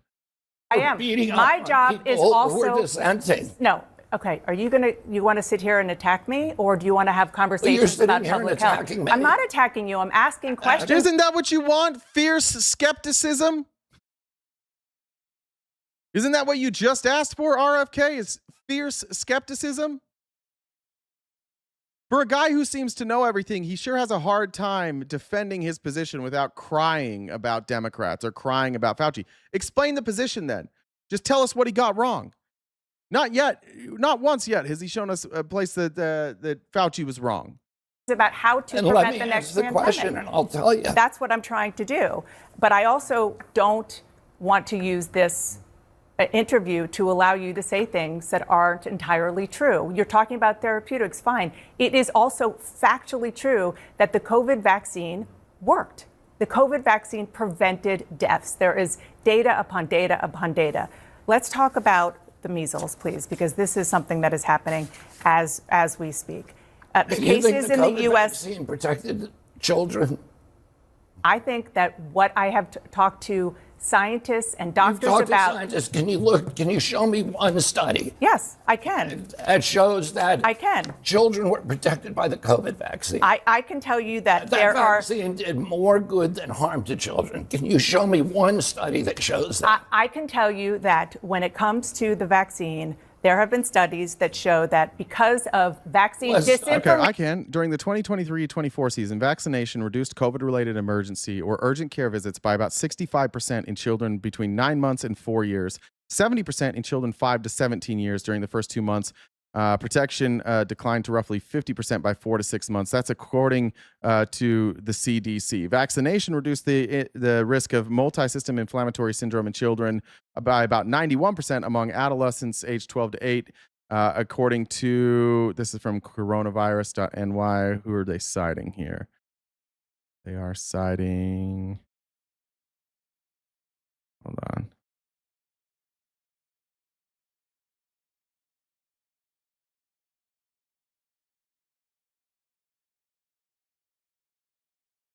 Oh, there it is. Go here. The American Academy of Pediatrics is who they're citing here. The benefit against infection and transmission was more limited and temporary, particularly after Omicron as immunity waned. That's according to the NIH. So there's 3.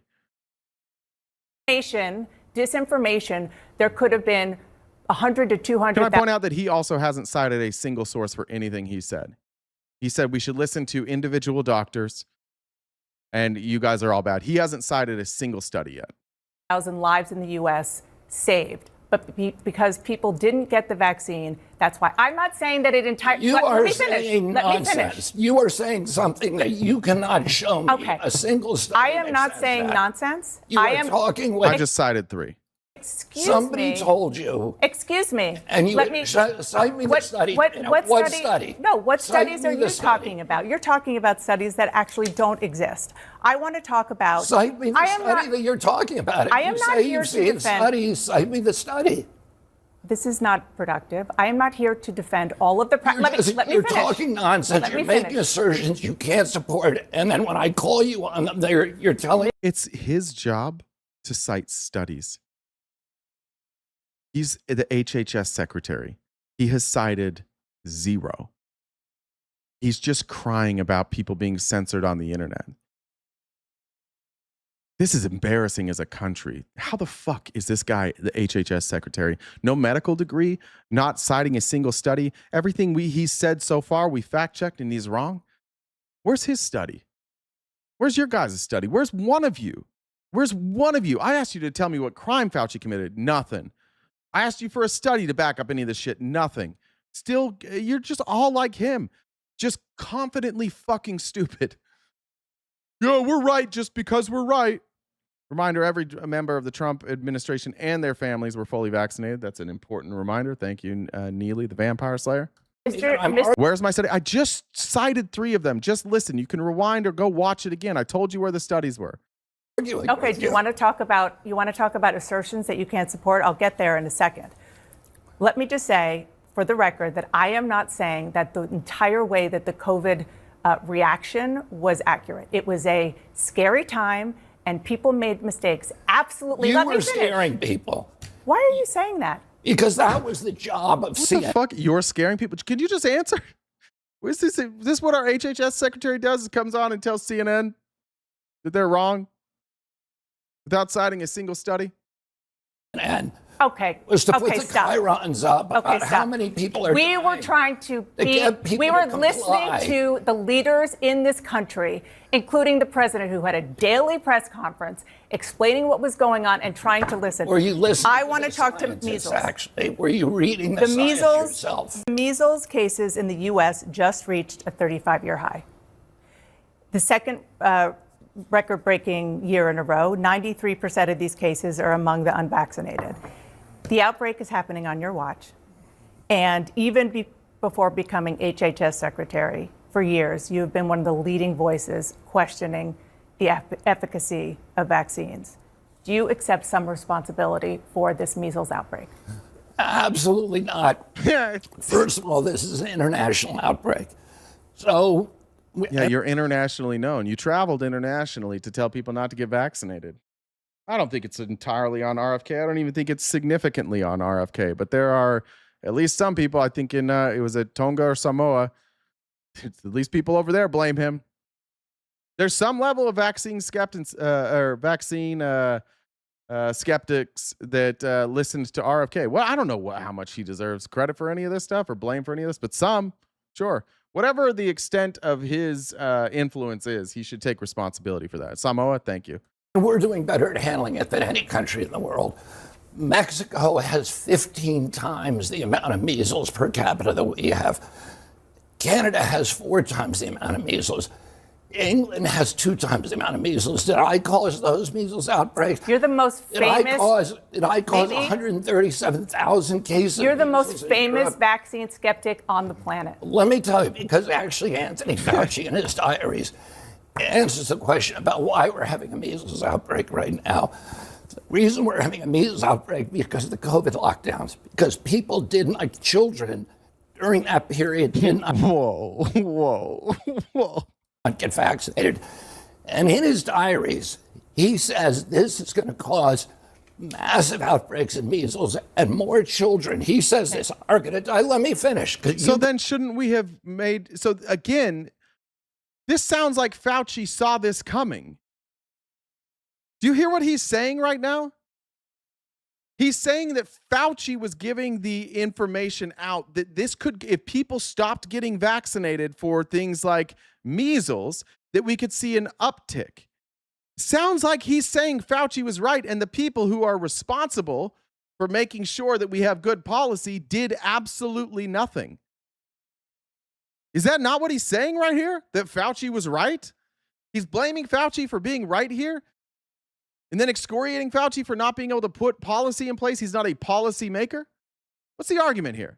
Accuse me of something. Now, let me. No, I didn't. I asked you a question. Yeah, let me give you the answer. He says in his diaries, more children are going to die from measles because of these lockdowns than COVID. So if you want to know, and that age group that should have gotten... Who locked them down? Who didn't make sure people were being vaccinated? The governors, the mayors. Okay. That's Fauci's fault? It sounds like Fauci was telling people. MMR, when they're 18 months and didn't get it, they're the ones being infected. The people in this country, and we have stopped the outbreaks at record speed in South Carolina, in Texas, in Utah, in Virginia. Very high anti-vax states. It is interesting that these are red anti-vax states, though, isn't it? I mean, you can blame the shutdowns, but Utah wasn't very shut down. I was in Utah during the heart of the pandemic. I promise you, almost nobody was following mask mandates. We've done better than any country in the world. I dispatch immediately the epidemic intelligence service. Who the fuck is this dude spilling lies left, right, and center? This is Robert F. Kennedy Jr. He's the HHS secretary. To those states, I get on the phone with the governor and we stop them in their tracks. Nobody else has been able to do that. You have a bully pulpit. Let me tell you just one last thing. Go ahead. The the communities that are suffering from measles are almost all religious communities that just don't vaccinate. The Mennonite. Another bad argument for religion. They're the ones that die the most because they believe in their religion over science. Yeah, it's probably not a good argument for religion. Maybe that's why we don't want religion involved in politics. Have not vaccinated since 1796, since Edward Jenner invented the smallpox vaccine. It's hard to blame that on me as much as you want to blame it. No, I don't want to blame you. I'm asking you because you have a very powerful voice on these issues for people who are skeptical. Let me finish. Let me finish. And I've never questioned the efficacy of the MMR vaccine. Okay, let me finish. What I want you to do is please use your bully pulpit to right now, as we're getting close to back to school, are you willing to say to parents who have not vaccinated their kids that they should vaccinate their kids for measles because it is safe and it will help them save their children's lives? We tell people on my websites, my public right pronouncement, now, look into the camera. Right now that parents should get their children vaccinated for measles. A measles vaccine is effective. It stops measles in about 97% of the cases. So people should get vaccinated. Can I ask you, the Wall Street Journal reported that the president is pressuring you to conduct studies probing the link between vaccines and autism. Is that true? Did you say probing the link? I'm just quoting the Wall Street Journal, that the president wants you to go further to probe the link between autism and vaccines. He certainly does. Okay. Now, have you talked to him about medical? Unfortunately, there is no link. We also need to probe the link between Plato and pregnancy in religious groups. Just no link. It's been probed over and over and over again. There's no link. They're desperate. I don't know why this is such a difficult conversation.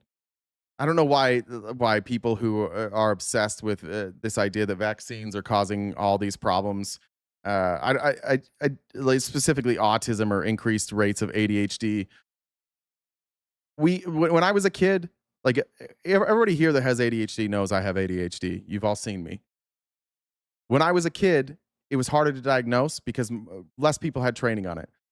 My doctor, my family doctor told my mom, like, he can't have ADHD because he's smart. That was how bad his knowledge was on diagnosing ADHD. He can't be.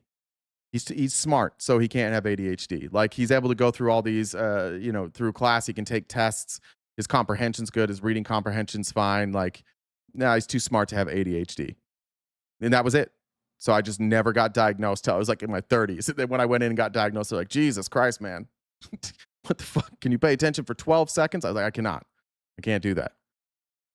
The obvious answer is we understand it better. And then again, like treating it and treating something like ADHD, it's not just medicating. It's also like me getting a broader understanding of what ADHD is has allowed me to like understand certain things like executive function, and hyperactivity and rejection sensitivity disorders. Like all these things that happen to an ADHD person that you couldn't explain your whole life. You're like, man, why can everybody else do this? A very simple thing. And for anybody who has ADHD, this is going to resonate.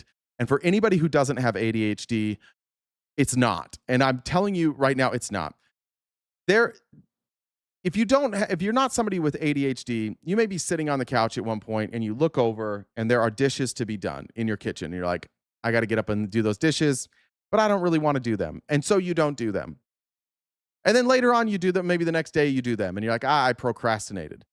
For an ADHD person, it can literally be the dishes are there. Your brain won't make the decision to do them. I don't know how to explain this to somebody who doesn't have ADHD, but that's what executive function is the ability to execute on something that you know should be done. And your ADHD brain will not tell you to do it. It won't take that step to get your body to do it. It's a choice that you oftentimes cannot make. And you beat yourself up over, like, I should be able to make this decision. I don't know why. but you just can't.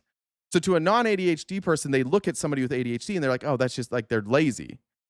To an ADHD person, you can't get your brain to turn that switch.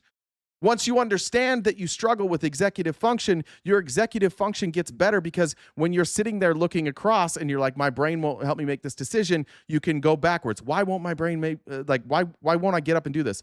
Oh, I struggle with like executive function here. This is my brain, a wiring problem that I just need to fix. So you figure out ways to get around that. For me, it's like stand up and go over there and turn on the water.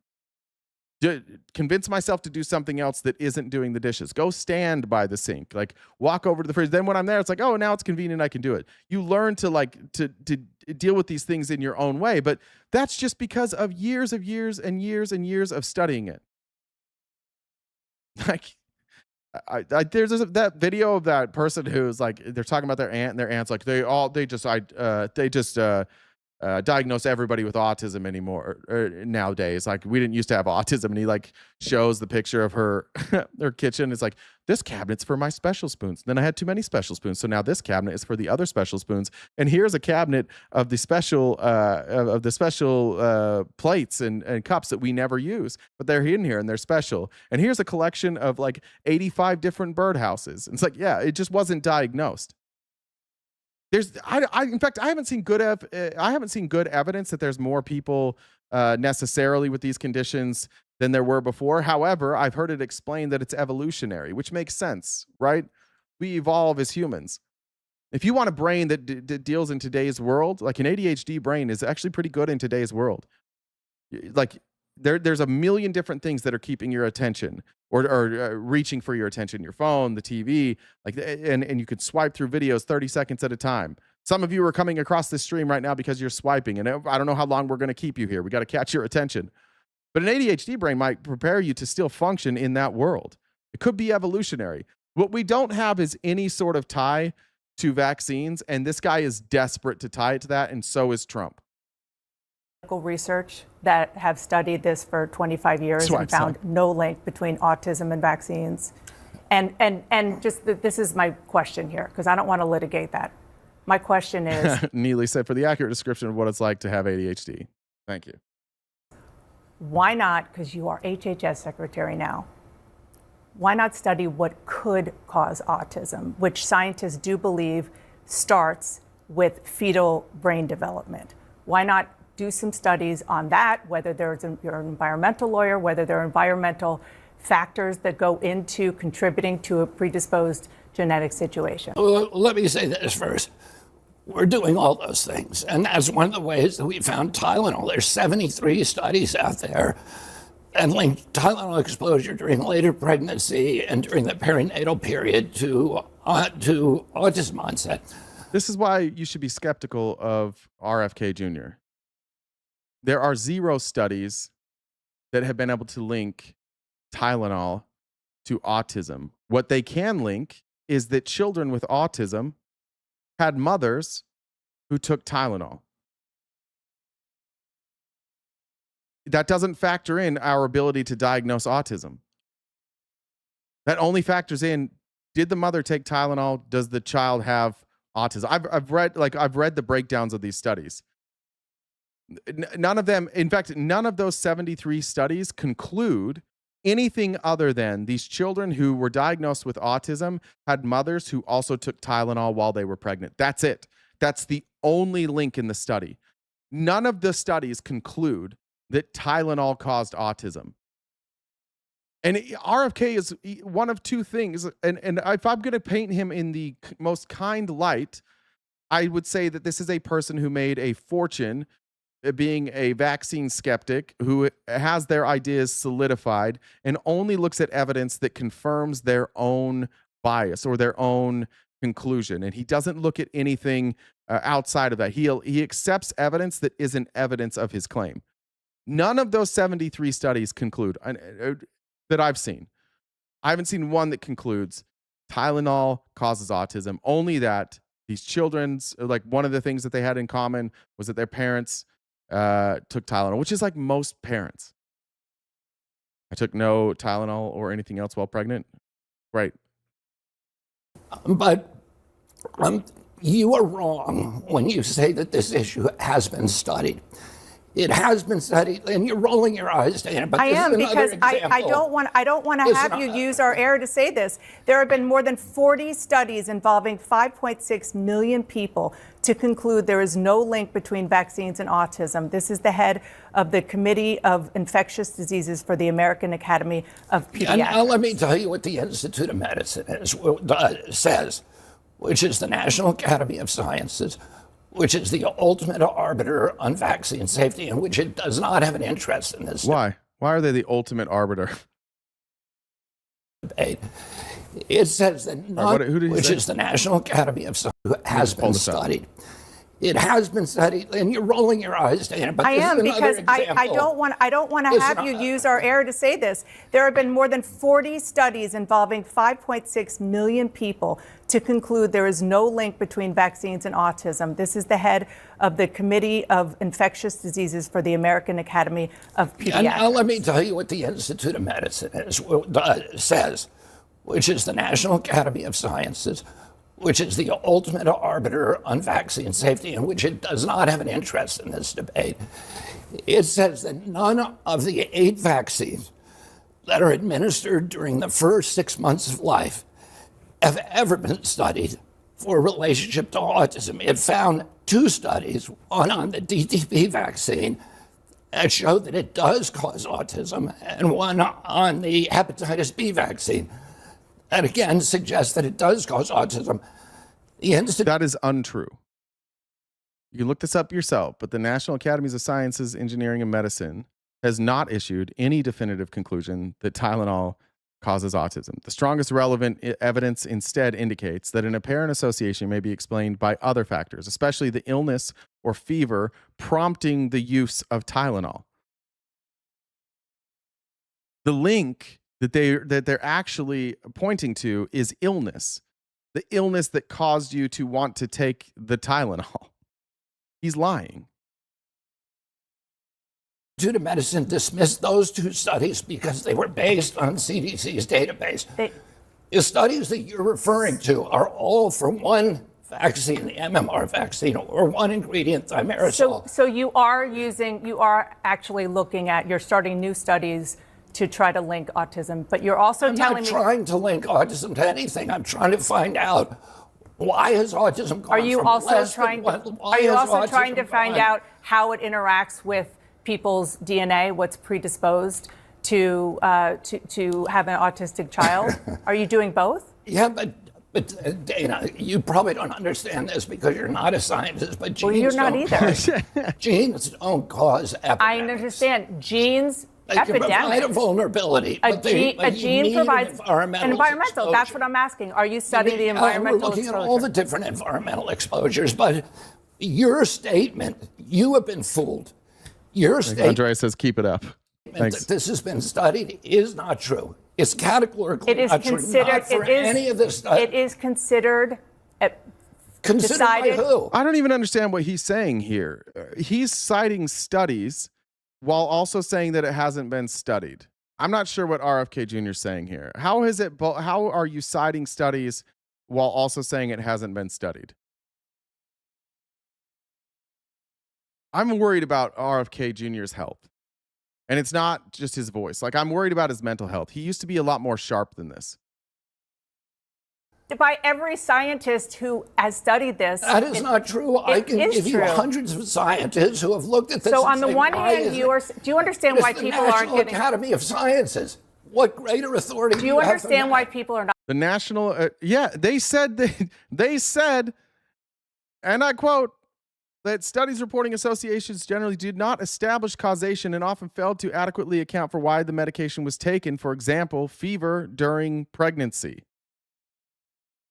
That's their conclusion. He keeps citing this. He keeps citing them. That's their conclusion.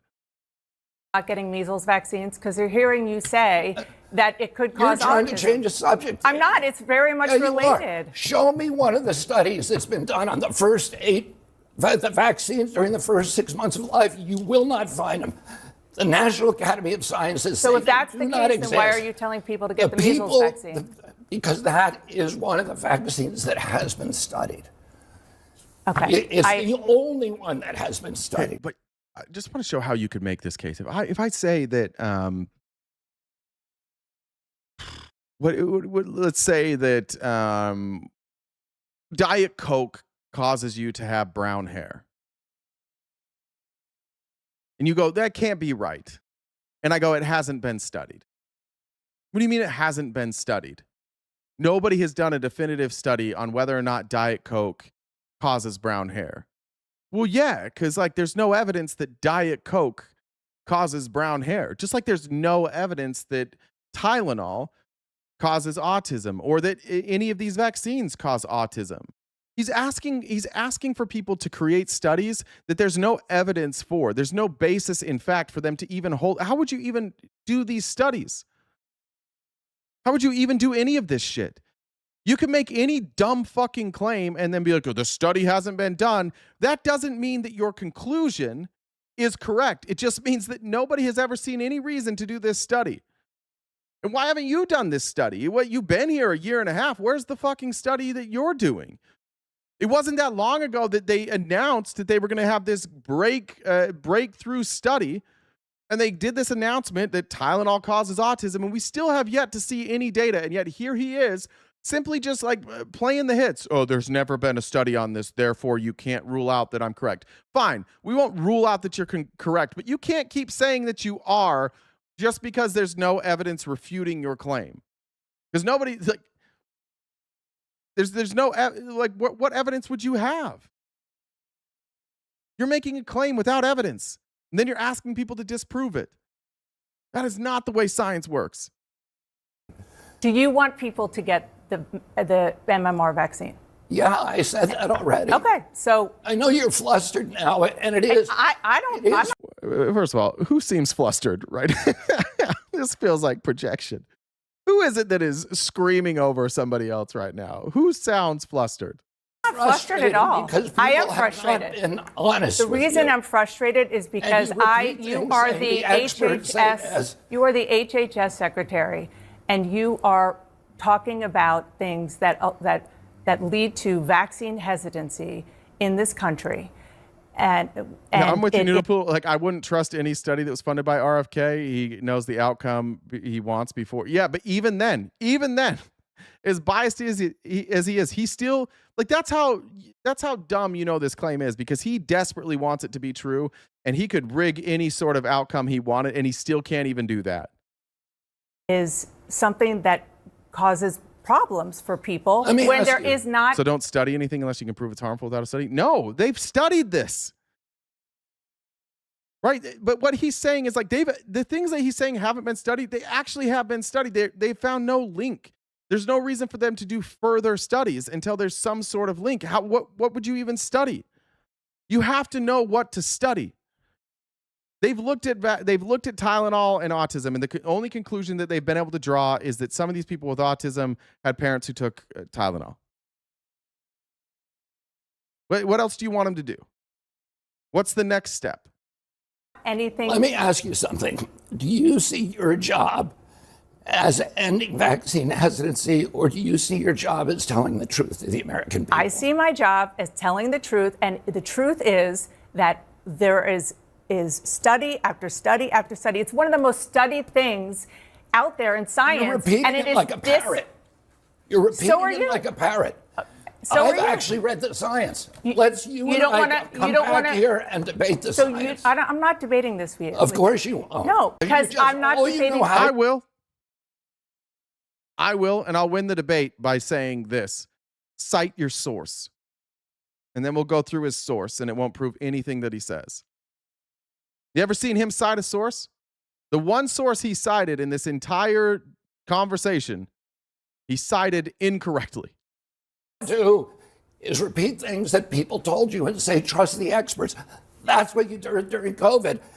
Now we know that Anthony Fauci, who was the expert, was lying about everything. What? Name one thing he lied about. Chat, if you agree with RFK, one thing he lied about. Mass, about social distancing, about natural immunity, about the transmission from the vaccine, about the source of COVID. He was lying, and you were punishing people for not trusting the experts. And now you're rolling out the Dana Bash was punishing people. Okay. Fauci, who had no ability to punish people, and Dana Bash, who had no ability to punish people, were punishing people, but not the president, who could do that, not the governors. It was Dana Bash and Anthony Fauci. Experts again. RFK just listed 6. Yeah, and all of them were untrue.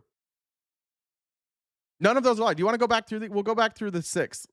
Come back here and debate the science. I'm not debating this with you. Of course you won't. No, because I'm not debating. Let's go through these lies.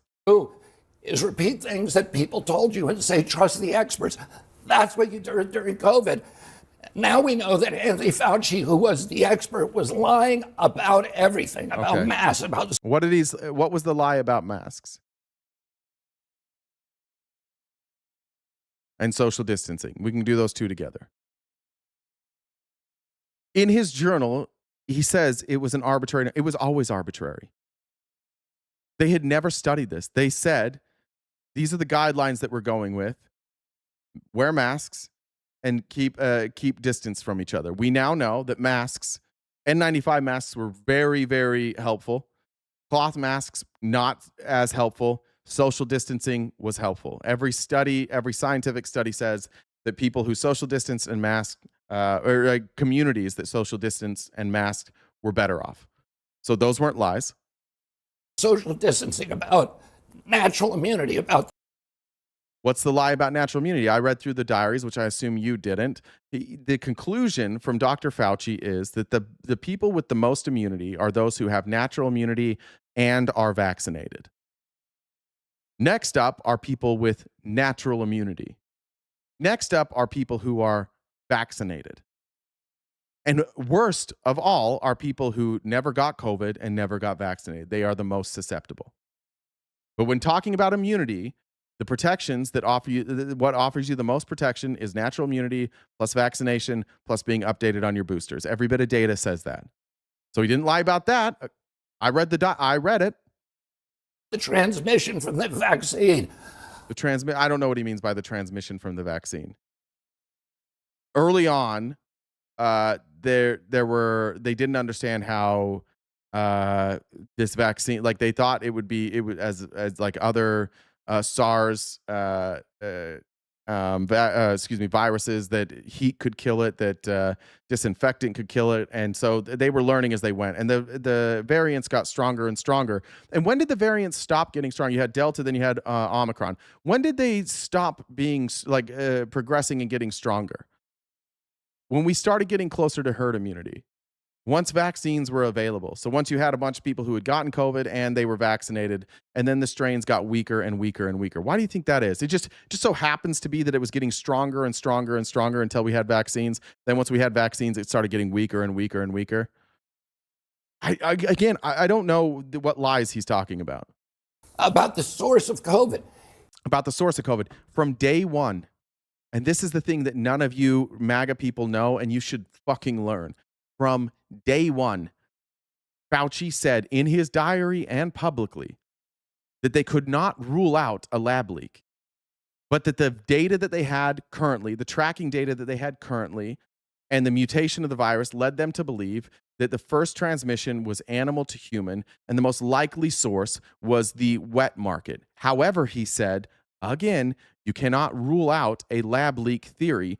But he was also careful to say, I don't think that we'll ever get that information. We still don't have that information. To this day, we don't know where COVID started. And anybody in here saying that you know for sure it came from the wet market or know for sure that it came from a lab leak, you are not telling the truth. You are not accurately describing what the data tells us. We will likely never know. But Fauci never once publicly or privately ruled out a lab leak.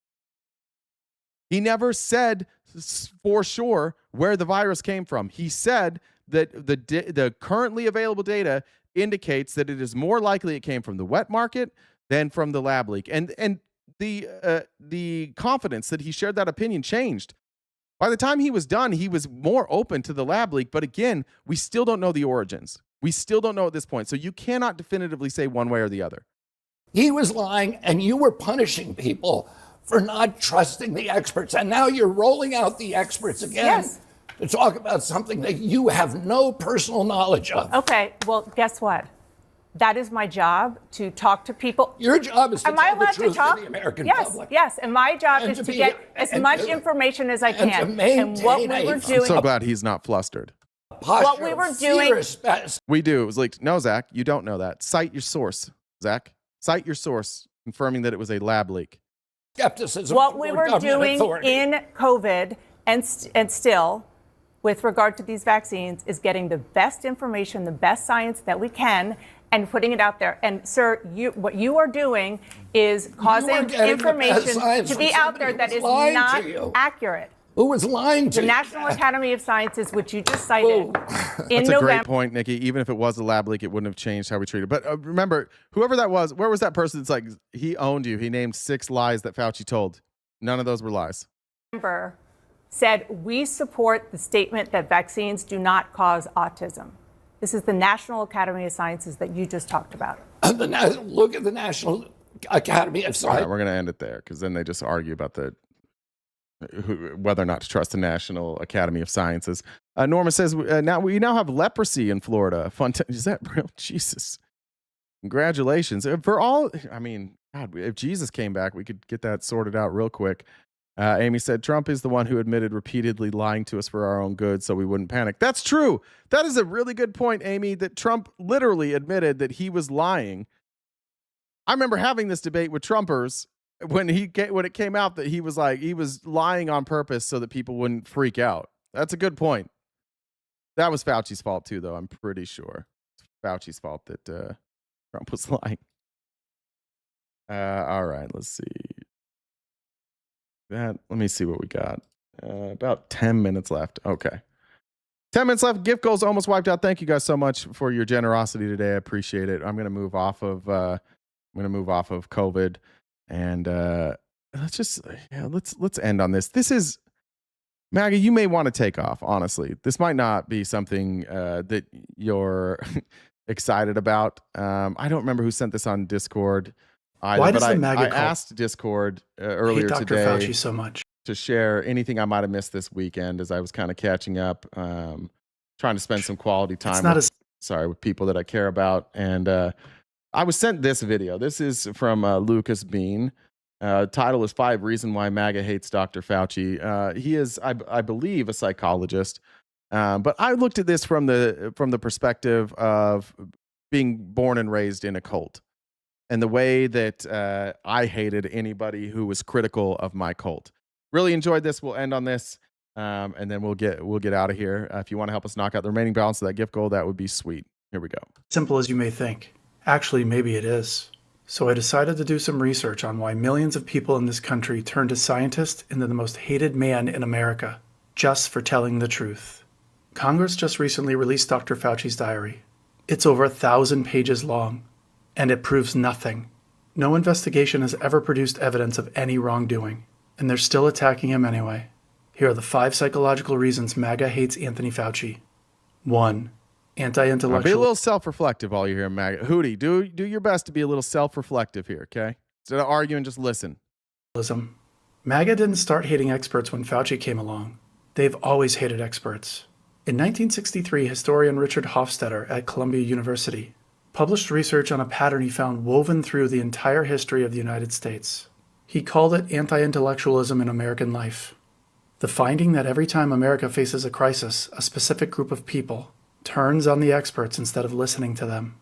Not because the experts are wrong, because the experts make them feel stupid. These people have a deep suspicion of educated people, experts, and anyone who speaks in the language of evidence and nuance. Hofstadter's work won the Pulitzer Prize. He traced it through religion, politics, business, and education. The same cycle happened every time. An expert says something the public doesn't want to hear. The public doesn't argue with the evidence. The public attacks the expert.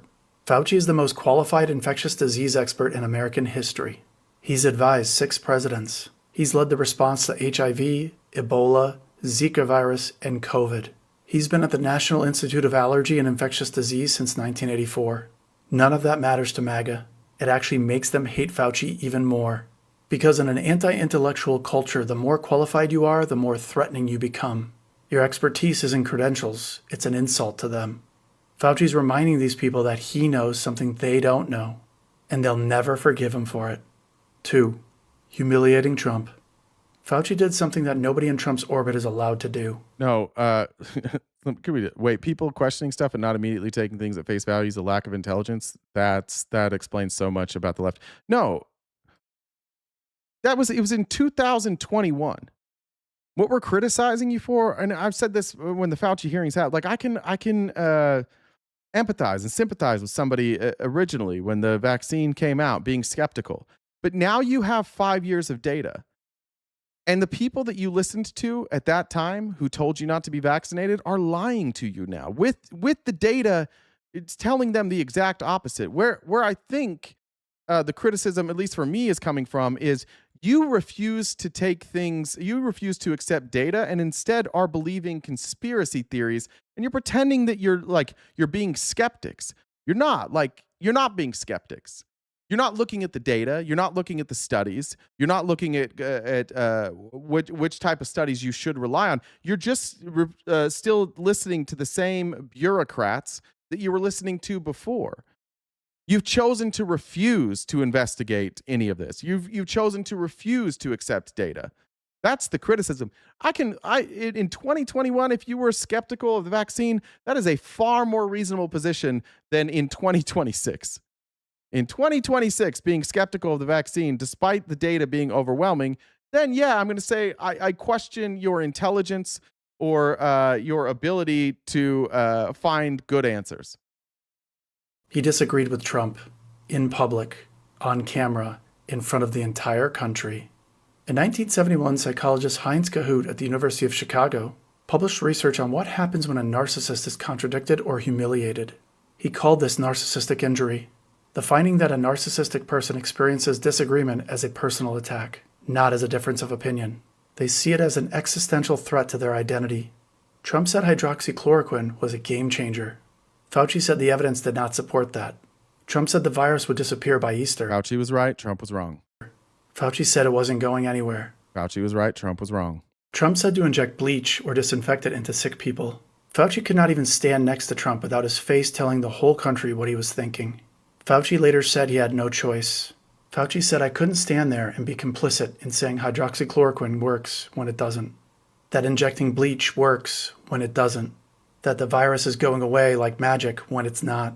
Fauci knew it would cost him. He said it created a growing hatred between him, Trump, and his allies. He did it anyway because his responsibility was to the American public, not to Trump's ego. For a malignant narcissist, that is unforgivable. Fauci didn't just disagree with Trump. He made Trump look stupid in front of the entire world, which in reality isn't that hard. And a narcissistic person will spend the rest of their lives trying to destroy the person who made them feel stupid. 3. Don't tell me what to do. Fauci told people what to do. Kevin, you and I are making the same point when you brought up the Dr. Dosick was the president of EcoHealth Alliance, and he was the one that was allowed into China to study the origins. You and I are making the same point. I wish you would figure that out. China's not going to let us figure out where it came from, which is why I don't take a definitive position on where the virus originated.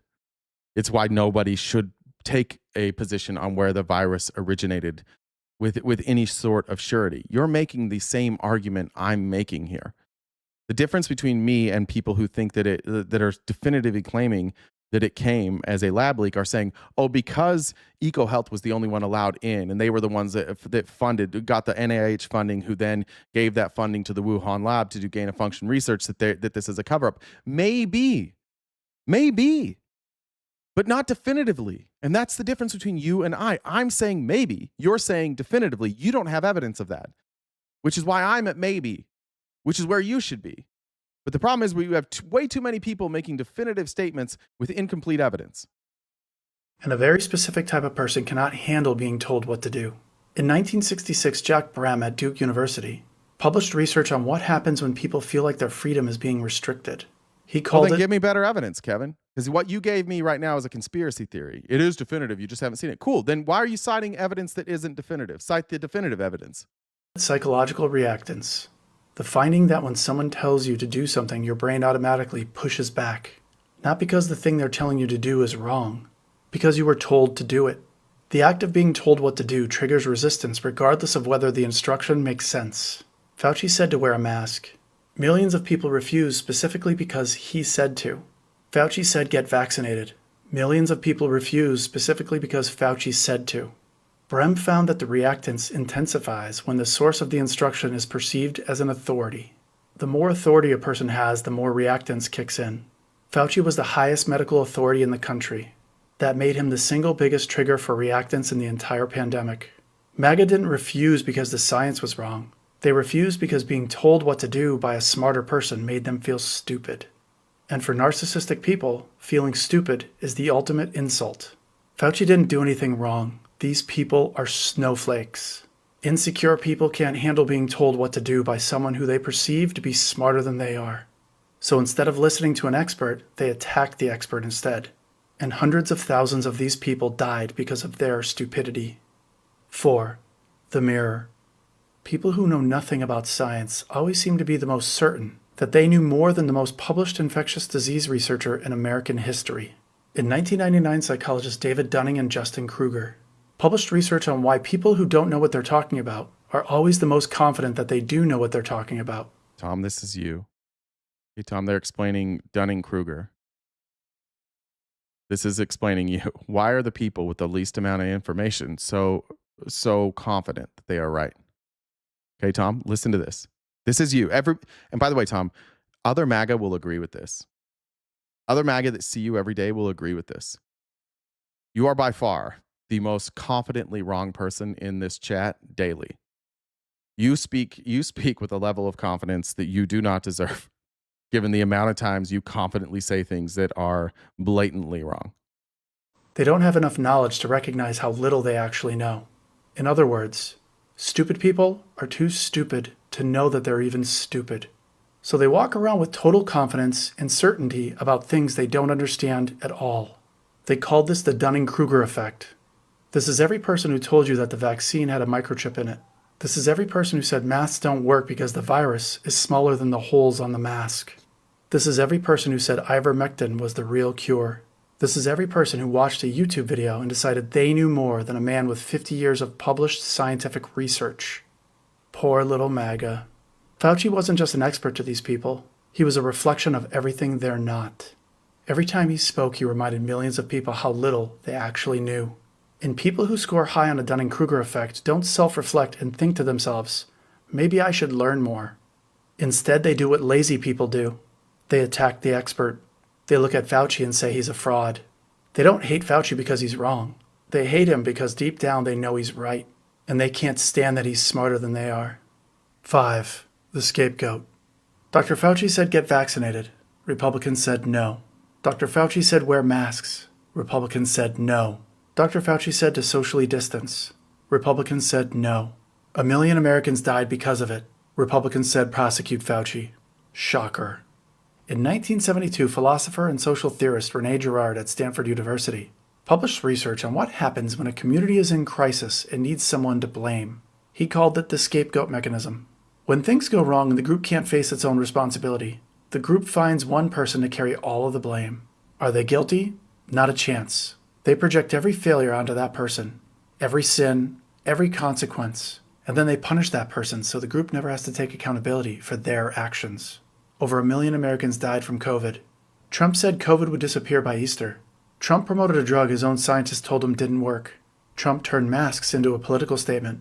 The regime is too weak to accept responsibility for any of this, so they need a scapegoat. And Anthony Fauci is that scapegoat. It doesn't matter that the diary proves nothing. It doesn't matter. This is Lucas Bean _ called 5 Reasons Why MAGA Hates Dr. Fauci.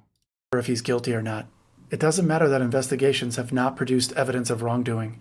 It doesn't matter that other leading virologists... Gracias, this is even more proof. Like, this is Dunning-Kruger. Fauci said vote for Biden. Republicans said no. Actually, he didn't. He didn't do that. Well, how of all the things you could have done, of all the things you could have pointed to, you just made something up. This is Dunning-Kruger, like, in full effect, my friend. The confidence in which you say blatantly untrue things is exactly what this video is talking about.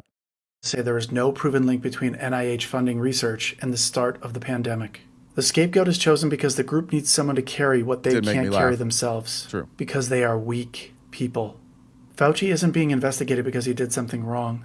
He's being investigated because 1 million people died, and the people responsible cannot take responsibility for what they did. Fauci's not being investigated because he did something wrong. He's being investigated because 1 million people died, and the people responsible can't look in the mirror. They hate him because he's smarter than they are. They hate him because he embarrassed their cult leader. He reminds them of how little they actually know. And they hate him because somebody had to pay for 1 million dead Americans, and it was never going to be Trump. Anthony Fauci told the truth during a pandemic, and that is the one thing MAGA will never forgive. Why does the MAGA cult hate? That's pretty solid. I don't think that blanket fits everybody, but it does help understand the mind of these people who seemingly the more evidence goes against them, the more confident that they get. And that does explain MAGA. And the reason that explains MAGA is because that explains Trump. When he's pointing at narcissists, I do think it's important to remember that, like, the narcissists, the people who follow narcissists or who are in the orbit of narcissists, oftentimes they'll start mimicking the behavior of a narcissist. Without they themselves being a narcissist, they will mimic that behavior towards people who they view as threats. And it is a devastating, if any of you, like, I won't get too much in detail, but like the issues that I'm dealing with legally have to do with a narcissist who is shaping the opinion of somebody else, and those opinions are flying in the face of reality. And I am up legally against somebody who has no legal backing, and I have to continuously go through the courts because the person that I'm dealing with this issue with, they refuse to address reality. So I am now having to force the courts to legally determine reality because we can't agree on what reality is. So I'm telling you, the courts are furious. They're furious with me, and they're furious with everybody involved because they're like, why do we have to keep stepping in here? It's very clear what's happening. It's very clear what has happened. It's very clear what is and isn't true. And you can't get on the same page, so you have to waste our fucking time so a judge can over and over again tell you, like, you're wrong. You're wrong. Obviously, that's not reality. Obviously, that's not what the law says. Obviously, you're not within your rights to do these things. When a narcissist like Donald Trump takes control of a movement of people, it's fucking terrifying because of what we're seeing in the chat here. A bunch of people confidently, blatantly wrong. I don't know how we fix that going forward. I don't know what happens after Trump dies. Like, you look at what happened with Jim Jones. Look what happened with the Mormon Church. Look what happens when any of these cults, like the first leader dies. Just depends on who the next leader is. It depends. Can somebody unify them and keep it going, or does it fall apart? I pray to God it falls apart. Because for all of you who are here every day, like saying we're obsessed with Trump, a little bit. And it drives you fucking crazy when you're dealing with somebody so wrong and so far removed from reality that you start to think you're the crazy one. And raise your hand if at some point you've been like, fuck, am I the crazy one? Like, those of you that have MAGA family, you know at some point you've been like, am I crazy? Like, I'm going to go research this shit again. Am I honestly, like, did this not happen?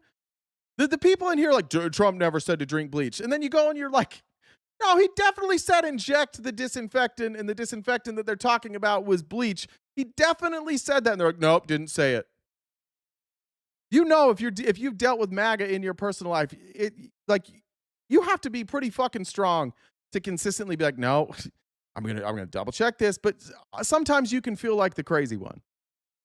And that is a weird fucking place to be. It fucks with your head. And so you look at why our country's broken. Like, this is the most do-nothing Congress we've ever seen in our life. Our government has never been less efficient. They're bleeding money. They spend. They can't come to any sort of cuts. It's deadlock on every fucking vote is down party lines. We're completely broken. And that didn't happen before Trump. And if you want to point at the Democrats or point at the Republicans, whatever. But the one thing that changed was Trump. Just go back and look at Biden. They were literally investigating Biden for the Biden crime family. And at the same time, passing legislation bipartisanly, massive legislation bipartisanly in the Chips and Science Act and the COVID recovery. What was that one called again? Whatever that was called. We're passing bipartisan legislation not that long ago. Trump comes back and it's boom, party lines. He's the common denominator. Now everybody has their own blame or their own share of the blame, but like he's the common denominator because division is what fuels him. Loyalty is what fuels him. Having a common enemy is what fuels him. That's a shitty place to be on the other end of that. It is fucking shitty, to be honest, to be on the other end of this with MAGA. To be like the villain for just simply being like, yeah, that thing you're saying, it didn't happen. Like we were all there on, every one of you that saw what happened on January 6th, you all thought it was horrible. I don't believe a single fucking one of you. But that has been reshaped. How did every member of Congress, every Republican member of Congress went from this is one of the worst days in American history to these people should all be pardoned. And yeah, there should be a slush fund so they get paid. How did that happen? Did any of the details change? No. The Republicans tried to say, oh, the FBI set them up. No evidence of that. It was Antifa. No evidence of that. What changed? Trump refused to back down. The narcissist said, this is the way that it is. And anybody who says otherwise is the enemy. And eventually you all just fell in line. Yeah, you're right. You're right. Yeah, none of this shit that we watched with our own fucking eyes was real. It was all fake the entire time. It's a fucking devastating place we're at in this country. And it sucks. It doesn't hurt my feelings. I'm used to, I work on the internet, so I'm used to people saying like fucked up shit to me. But what hurts is every day seeing the same people here being presented with information, proving that they're wrong day in and day out, coming back with the same fucking opinion they came in with yesterday. If you watched RFK, if you watched those hearings, if you still think Fauci committed a crime after leaving today, I don't even know what to say. You can't point to the crime he committed, and there's no evidence of a crime. And you're going to come back tomorrow and be like, Fauci should be arrested for treason. Fire or hang Fauci. It'll be the same shit tomorrow. All right. Speaking of tomorrow, I got to get the hell out of here. We're a little bit over time.